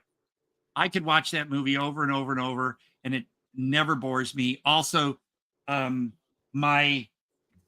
it is. I'm going to show it again because this Blu-ray's out of print. You can find an old DVD, but the transfer isn't good. It's on streaming. This one I can watch over and over and over again too. The first nudie musical. Cindy Williams. Ron Howard has a cameo in it, guys. You gotta see it. Movies like this, Bad CGI Sharks, you can watch it again and again with your friends. And it's just, you know what's coming, and you may know the jokes, but you smile. It makes you happy. It's like a welcome friend. And yeah, I'm just gushing about it. But hey, nice that we had a movie. I can like, yay! Yeah. Let's all circle jerk over this one. It was a good movie, though. I mean, it really was. I mean, is there anything you noticed in it or anything that I may have left out? Because I know I just... It was one of those, like, you get movies like, you're like, okay, I want to watch a horror movie. And then you get movies like, oh, I want sort of a feel-good ending or whatever. This is that type of movie. Yeah, it's just they play around with it too, because like the opening scene with the girl on the bed, honestly, I wasn't prepared because there's blood jokes, let's just say, in that opening bit. Yeah. When the guy walks in the room and sees the bed, then he says, "What happened? Did you explode?" You know, and I was just, the thing was, my jaw dropped. And normally that would make me go, ew, like what I said about the girl in the beginning of Bad Biology. But it caught me off guard, and it was so funny. Oh, there's the moron one. There's jokes about the sweater it's wearing. Yeah. That one too. Ooh, the voices. They were so good with them. And the other two just going when they were going down the street. These guys, they had it down so well. It's amazing. Pork Lips Now. Yeah, you know, I have Hardware Wars on DVD. And I got to say, when I first saw it, because I heard about it, and it was on VHS way back then. And I was kind of like, oh, okay. But then if you go back and you notice more stuff, and you've had time to go, you know, over the years, and then you go back, you're like, oh, okay. because I guess the hype was a little too much for it for me back then. And when I finally got to see it, I was like, oh, but that's why you got to go back and give things a second chance. Although sometimes some movies I wish I hadn't. But no, this one, you can watch it again and again and again. I've repeated myself millions of times here, but I can't stress it enough. Everybody should see Bad CGI Sharks. It would be an R equivalent. There's lots of cussing, not like Anara. What was Anora? Not at that level. Not where it's just the beginning of every sentence and every other word, but there's a lot of cussing. Fine. It's not gory, really. There's blood spatter. No, it's not gory because CGI sharks, and it's just enough. They didn't go overboard with stuff or everything. I said that first line right off the bat. Yeah, that did shock me, but it was appropriate for the scene. It worked. So I have no complaints about this movie except for the one thing about that static. Because that really got my ears when it came on. And there's nothing to give you a reason to connect it or relate it to anything going on in the movie. So that's why I was a little confused. The filmmakers, if anyone knows them, Majama, or talks to them, ask them about it, and let me know, because that's going to make me lose sleep. I'm sorry. But I'll other see than if that, I can talk to him on Twitter or something. yeah, that just ask about during it was during Matthew's speech, because they're speaking to each other outside at night, and he's giving him this speech about my life, and then all of a sudden it just goes really loud for like 10 seconds, and I'm just, what the fuck? I don't know. So I like that, Majama, because that is the first two letters of each of their names. Mateo and Jason and Matthew. Yeah, so they use their real names for their roles. Okay. Blah. But no, everyone involved in it. And apparently, here's what's funny is apparently nobody got paid. Which, here's the thing. If you're doing an ultra indie film and people are gung-ho and like, no, I want to be a part of this, that's fine. That's like me. Let's just say I haven't really made any money in all these glorious epics I've been in or been a part of. If you know the people and you know the situation, that's fine. I will do that.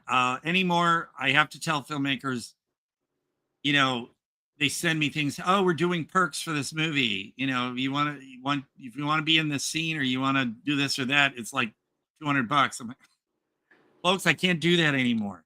I am so broke.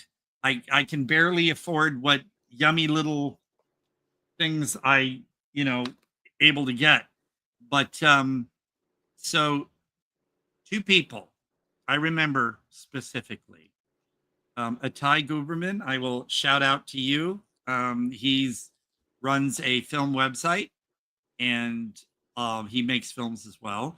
He's part of Shadows of the Night. Is that what it's called? A Todd Braley film that they're getting out soon that I will appear in. Atai was also one of the people involved and a producer and all that for that. So hello to Atai. He and my other Zombie Baby co-star, oh no, that's First Nudie Musical, but Toilet Zombie Baby co-star Eric Anthony Russo said, Todd, you're at a point where you don't pay other people to be in their movies, because that's how a lot of these movies make their money, is perks, getting people to pay to be in it or get their voice in it or something. He said, no, now I'm not being vain here. This is what they said. They said, you're too talented to have to pay others to be in their movies. So you either have them pay you, or, like, for instance, at least pay for the travel. Oh, yeah. You know, if you're not going to get paid for the movie, at least paid for the travel, or you do it for free because they're your friends. And I don't consider myself a professional actor nor a professional filmmaker. I just sort of got pulled into it, and also the stuff I create.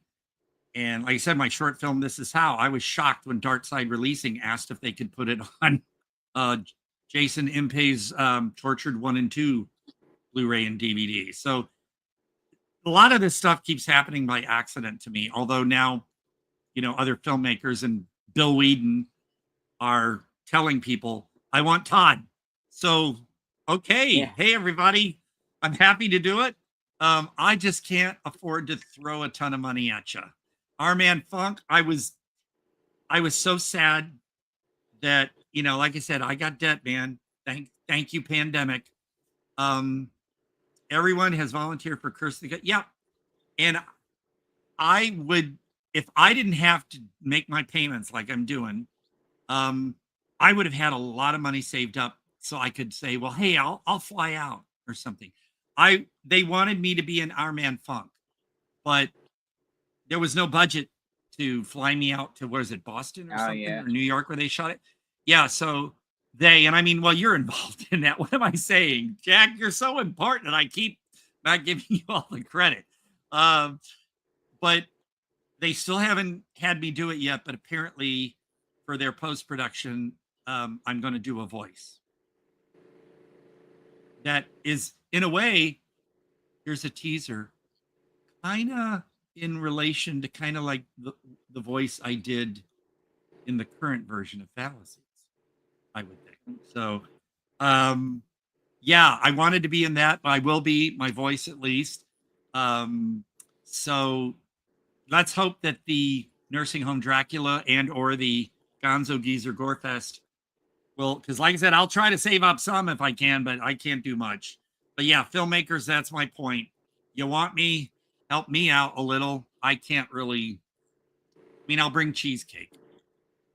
But other than that, let's see if there's any other news. Couple things actually. Where is it? Here it is. Okay, so I've got it up on,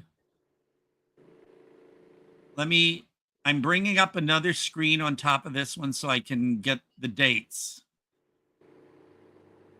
All right, so Astral Plane Drifter, folks. We had Mike Caravella on last week. I even paid my travel and hotel for Funk. It was worth it. I'm sure it was. And if I was not in the situation I'm in, I would have gladly done it because I wanted to be a part of that movie so bad. But at least they'll have my voice. So for Astral Plane Drifter, September 6th, it will be screening, and that's a Saturday, I think, right?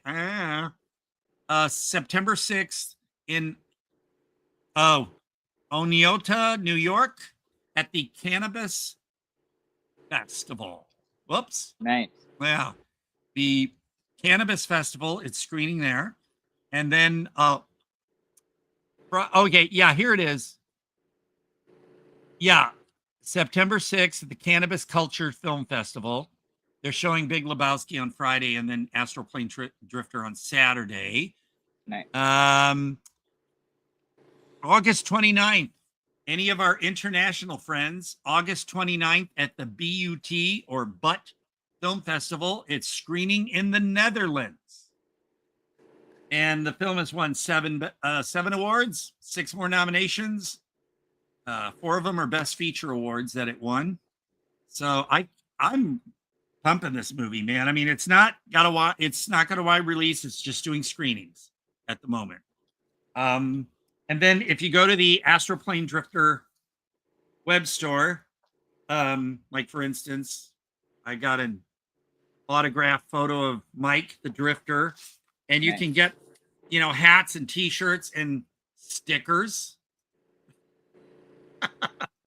But no, the movie, I am so proud to be a part of it.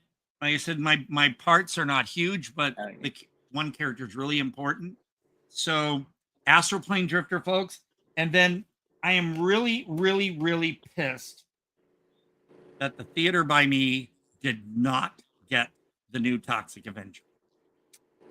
I have to go 10 miles down the road to the other one. And I'm Damn. like, God damn it.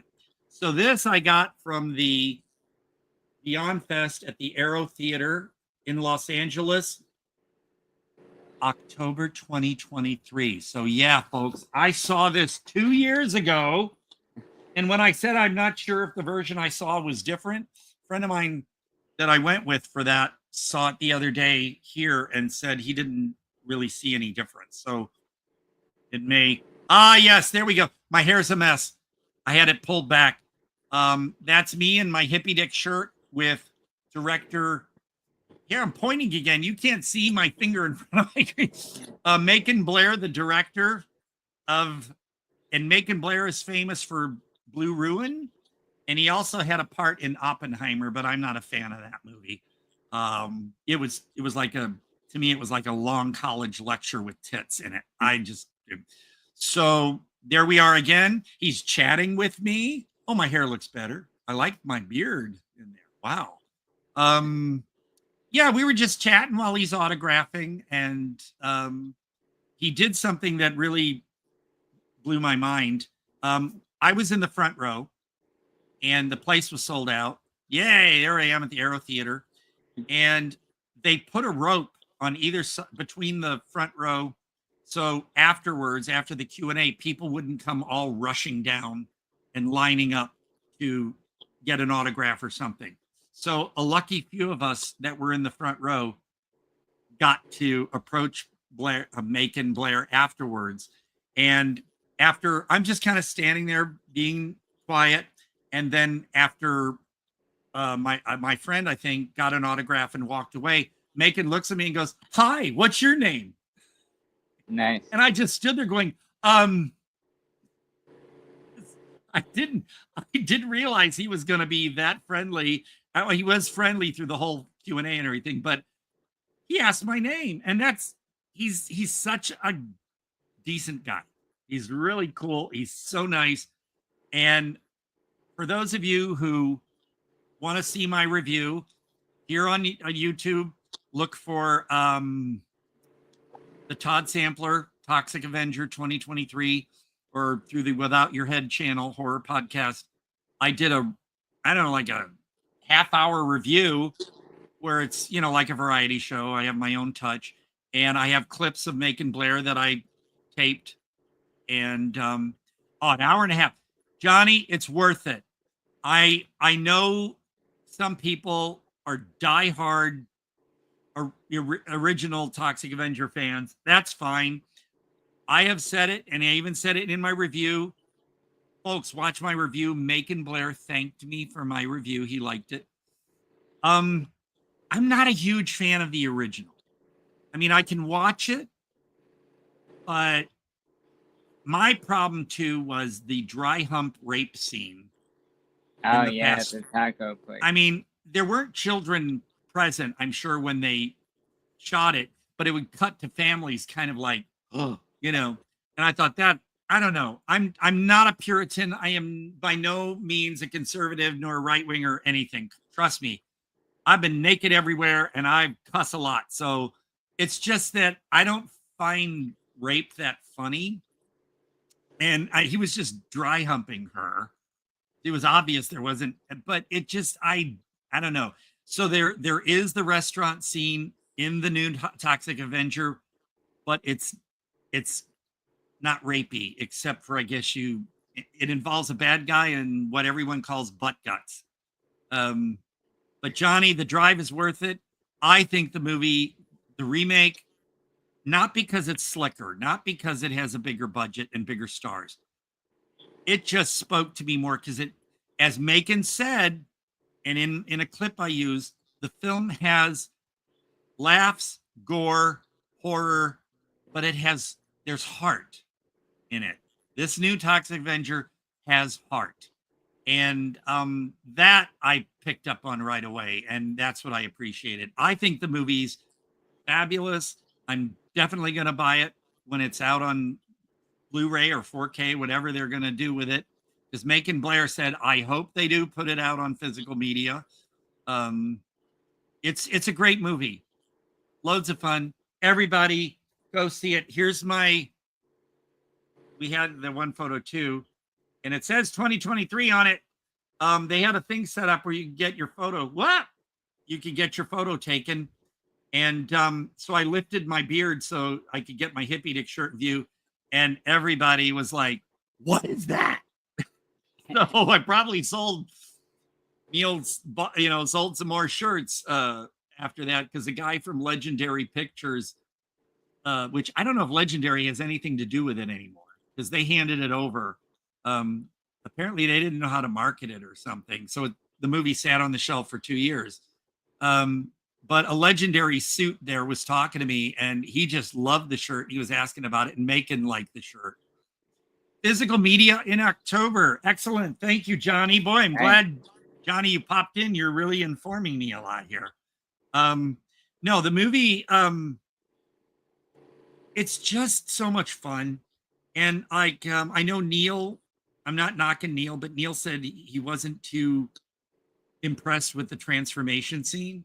I don't know if what he saw in a preview or like a clip was the full thing, but it was fine. And it just, everything about it, it was fun. You're smiling, you're laughing, and yeah, I can't recommend it enough. I think it's great.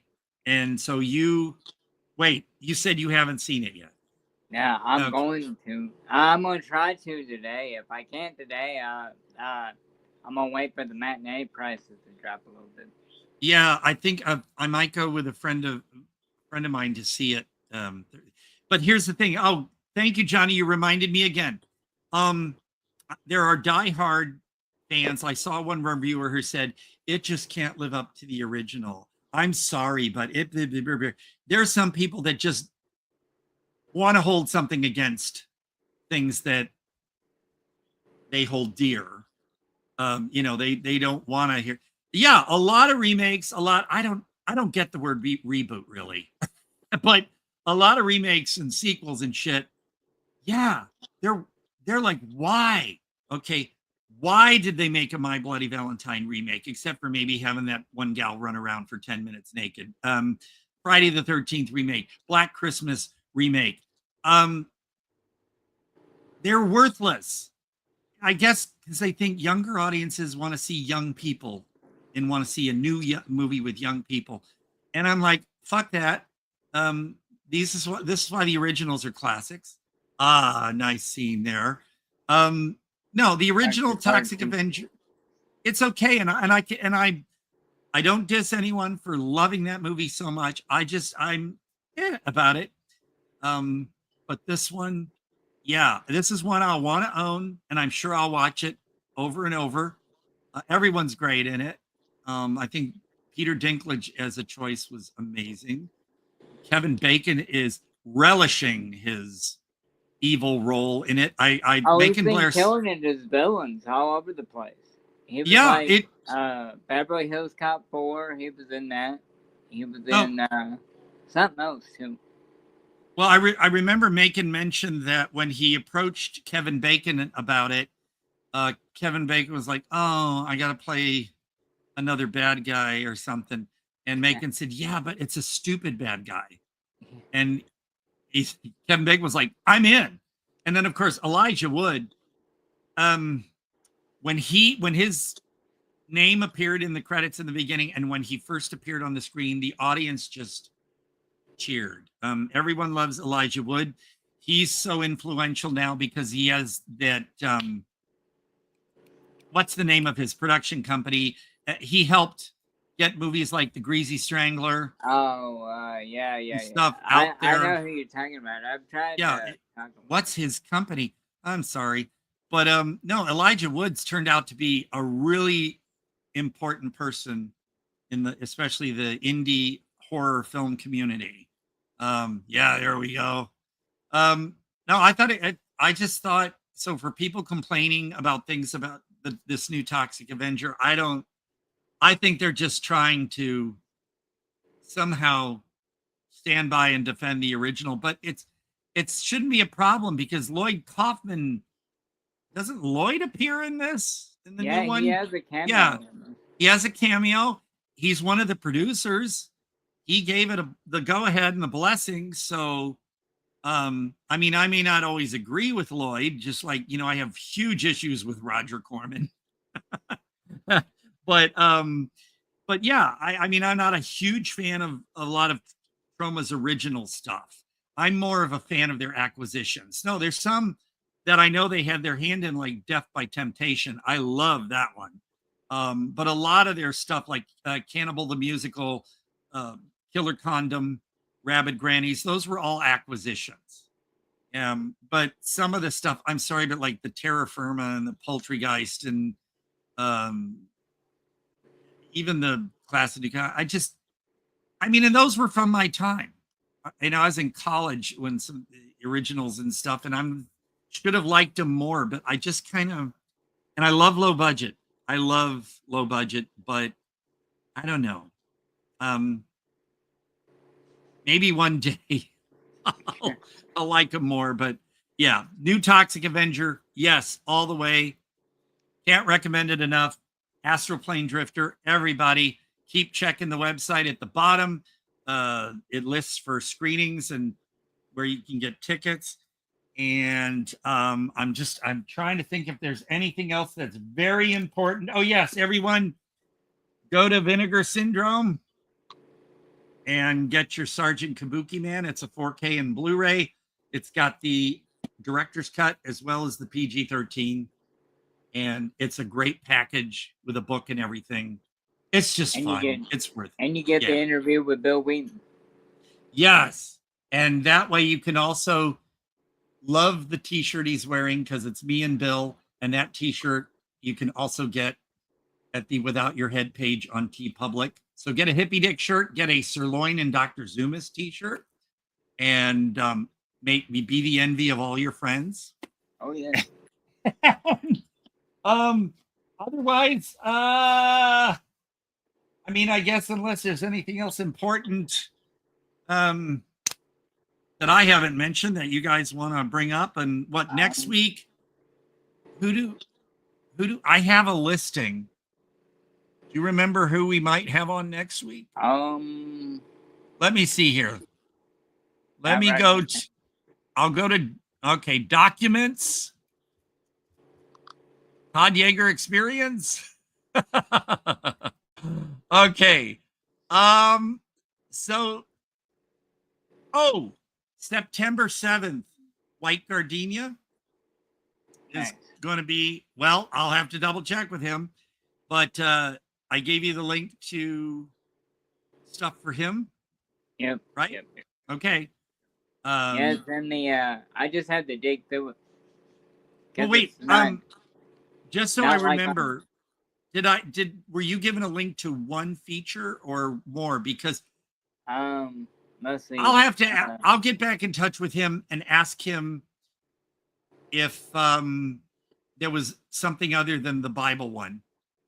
And that way I will know to watch anything else. Because I thought he only gave you the one link to one thing. I'll check back. So White Gardenia, September 7th. Very experimental filmmaker.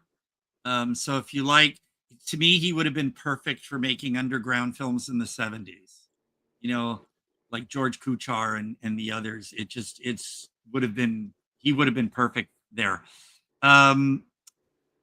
September 14th, possibly. I'm going to check back with Joe Badon of Sister Tempest and the Wheel of Heaven fame. I know some of you don't know what that is.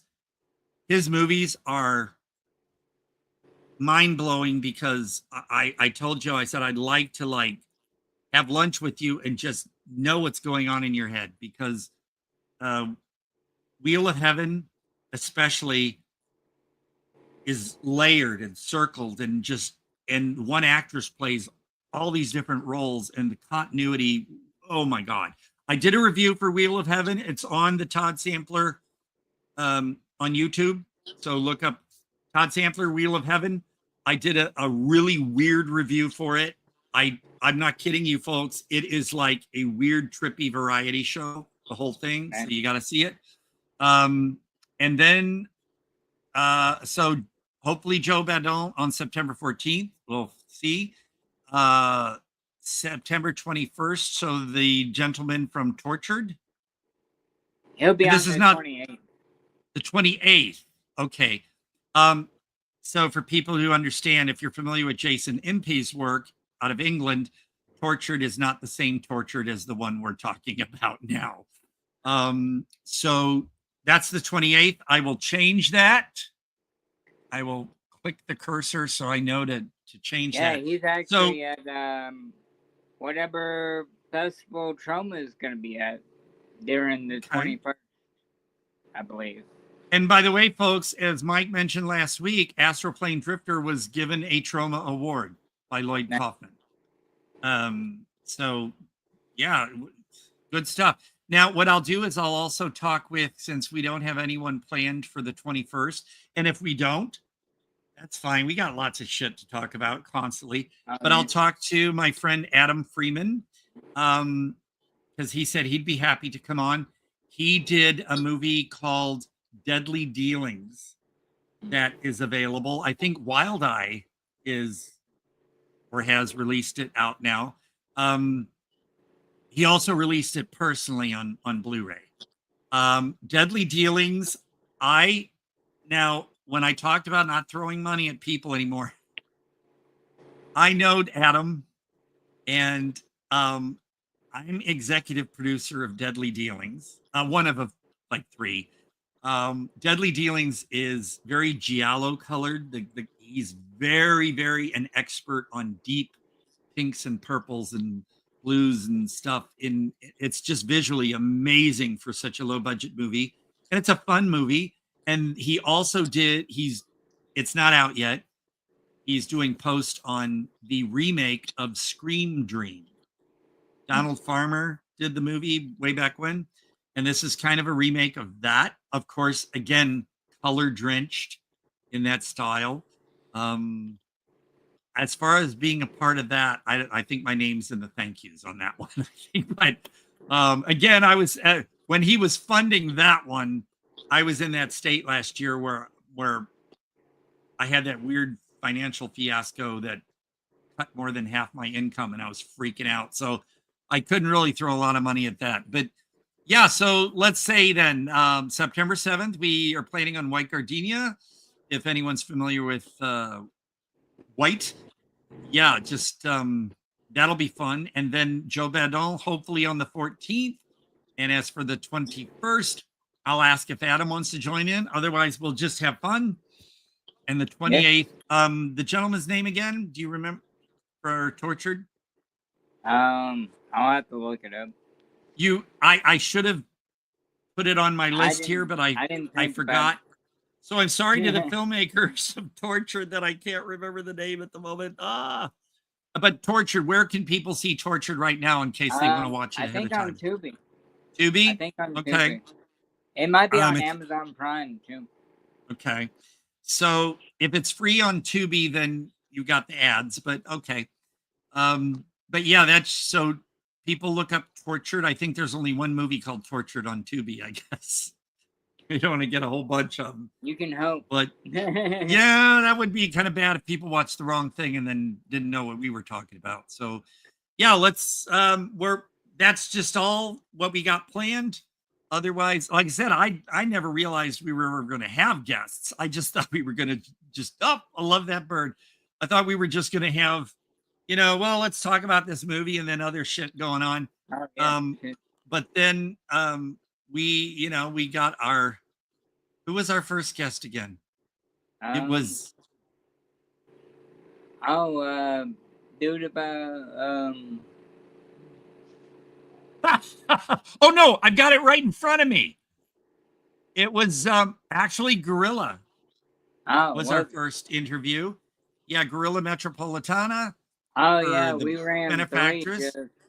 Yeah, that one. See, I thought, he's going to give us maybe 15 minutes. The interview ran 45 minutes. then we had Mike Caravella last week, and that went about an hour, 40. No, that went about an hour. Yeah. And I was pleased because I was always worried we weren't going to have enough to talk about. Oh, yeah. And like today with Jon Devlin, I was so great. I mean, we had a lot to talk about. It was fun. It was casual. I'm looking forward to working more with Jon.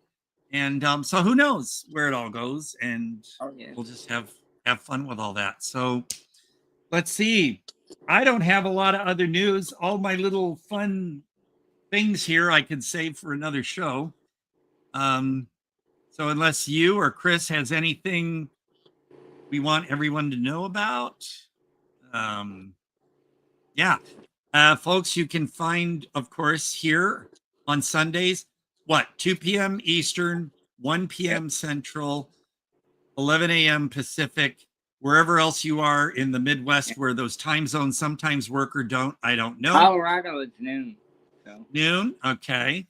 And then in Europe, I know most of the people I know in Europe, like Slade and Demiziano and that, they're at least 8 hours ahead. Oh yeah, it's like 7 or 8 there. Yeah. So anyone in Europe, find your time zone, compare it to this, because we all want you to enjoy. And so I'm excited, all the possibilities and things coming up.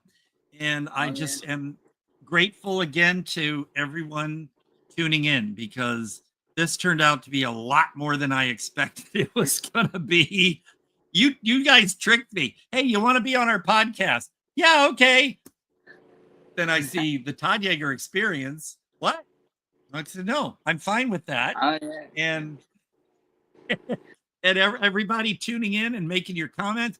Hey, chillers. Thank you all for, I'm just so happy you're watching, and because you could be doing other things, and that you, I always pause when I see the bird.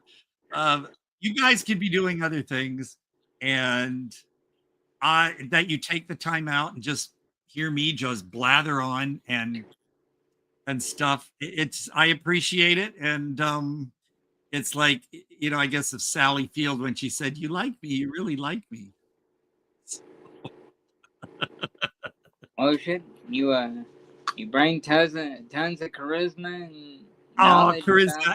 I've heard that word a few times now, especially from Bill. Well, but Bill, I gotta say, Bill's a little biased because we're pals now and everything. But as far as where you can find more stuff, here, of course, on Sundays, I am on Facebook. But if you want to friend request me on Facebook, please send me a message and say, "I watch your show. Here's how I know you. Here's why." Because I get friend requests from people and they don't have mutual friends and stuff. And I'm like, who are these people and why do they want to be on, unless they're just nosy or they're not real. And so I'm very picky. I actually have a low friend count. A few hundred maybe. And so if you want me on Facebook, you can only see my page on Facebook if you are on my friend list. And that's for many reasons. But yeah, I'm on Facebook, Todd Jaeger, not Todd Quality Jaeger. But if you look for me like on IMDb or TMDb, it's Todd Quality Jaeger. I do not do Instagram. I don't do Snapchat. I don't do TikTok. I said that's why I'm going to send that stuff to Jon. Hopefully he'll put my stuff on TikTok. But hey there. I love that bird. But yeah, so basically Facebook, you can see me here. Yes, I have a Vimeo channel, and hope people will enjoy that content. It's very weird, and some of my reviews are there. And I guess Jack, you're just doing this, and you're on Facebook too, and you do all the other stuff. Facebook, Twitter, Monster Fam Discord, 24/7. Oh yeah, Monster Fam. That's right. That's a biggie. And but yeah, folks, I'm not on Twitter. I don't do any of that. I'm gonna say Twitter because I'm not gonna give someone the satisfaction, you know who you are, of calling it. I'm not gonna do that. otherwise, yeah. So that's all the big fun stuff. I guess everyone tune in next week if you can. Happy to have you. And if you have any suggestions as far as movies we could probably check out if they're accessible, because I don't have premium channels. I have like some ad-based ones, you know, like Peacock and stuff. I got the ad-based versions. I don't just have, oh, I'm going to go on Netflix. I'm going to go on. I don't have those, folks. I can't afford them. But if it's something that's accessible, that it would be interesting to check out. Because Jack, do you have an idea of what we may be looking for next week? Or you just haven't thought of it yet? I haven't thought of it yet. Okay. I know it's an SRS title, but I haven't pulled it yet. Yeah, I should. You know what I should have done is look through my stack of SRS and see if there's anything you might have or have seen or can see that I may have found that I liked. Because I got all these, I got a stack, you know, really big of SRS titles, but I honestly can't remember all of them. I think the only one I can think of right now, I think it was SRS, was Amityville Karen. And I got that because Mike Ferguson's in it, and I wanted to see his part in it. The other SRS that I need to buy, because I did like it, and I did a review, Todd Sampler review, is Woods Witch. I was shocked that Robert Lasardo appears in it, and he's really good in it. You know, I guess he just loves doing little no-budget movies sometimes too. But Woods Witch, I gotta say, you know, because I've seen a lot of Sean Phillips movies. I'm in one coming out called Pay to Die. But, you know, a lot of these filmmakers, they chuck them out. Every month they chuck out 2 or 3 movies almost. And so some of them are kind of like, But Woods Witch, I got a real kick out of. I enjoyed that. And it's kind of, it's not Blair Witch, but it's kind of, I don't want to say found footage, but it's like POV stuff in that, but it's fun. So maybe that's one, Steve, that's the thing. I don't have the Blu-ray and I would want to refresh my memory. So I don't know if that's available like on Tubi or something, but I'll check it because that's one I think it'd be fun to talk about one day. But yeah, so, well, you'll let me know when you think of something. And, no, you can pull one out of your bag during the week if you want to. I really wish I had a copy of Woods Witch because I could talk about it, but I want to put it fresh in my head again. I'll look that up. Maybe it's on Tubi. Or, although they probably they have nudity on Tubi. They allow breasts because you do see quickly 2 breasts in Woods Witch, but it's funny because there's a guy next to her. They're trying to entice a guy to come back with them to the campground. And so the girl lifts up her shirt and the other guy lifts up his shirt just in case the guy wants to see that. Yeah, it's funny. It within context, folks. So I'll eventually order Woods Witch or try to find it. I'd love for us to go over that one. But yeah, in the meantime, I'll actually, after I take a nap, because folks, I need a nap after I do this.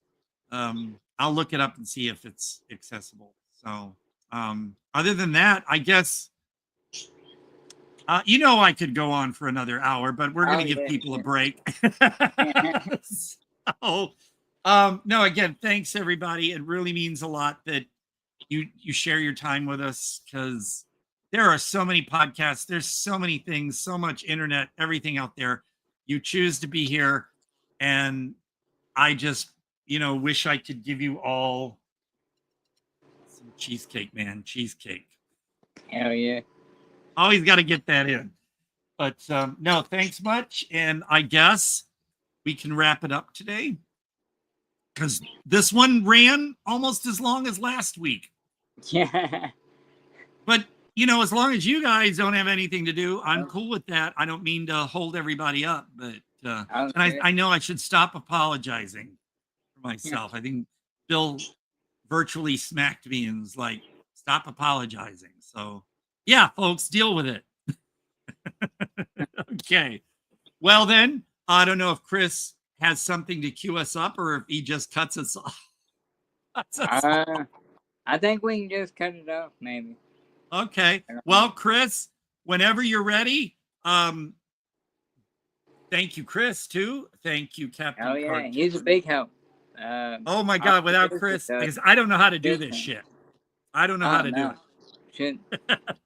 So thank you, Captain Cartoon. Thank you, Chris. Thank you, everybody out there. Go see Toxic Avenger. Catch Astral Plane Drifter if you can. And get your hands on the first nudie musical and Bad CGI Sharks. One day, actually, let's talk about the first nudie musical. Let's do that sometime. All right. Yeah. Thank you. Thank you, everybody. And Chris, whenever you want to stop me dead in my tracks, I'm ready.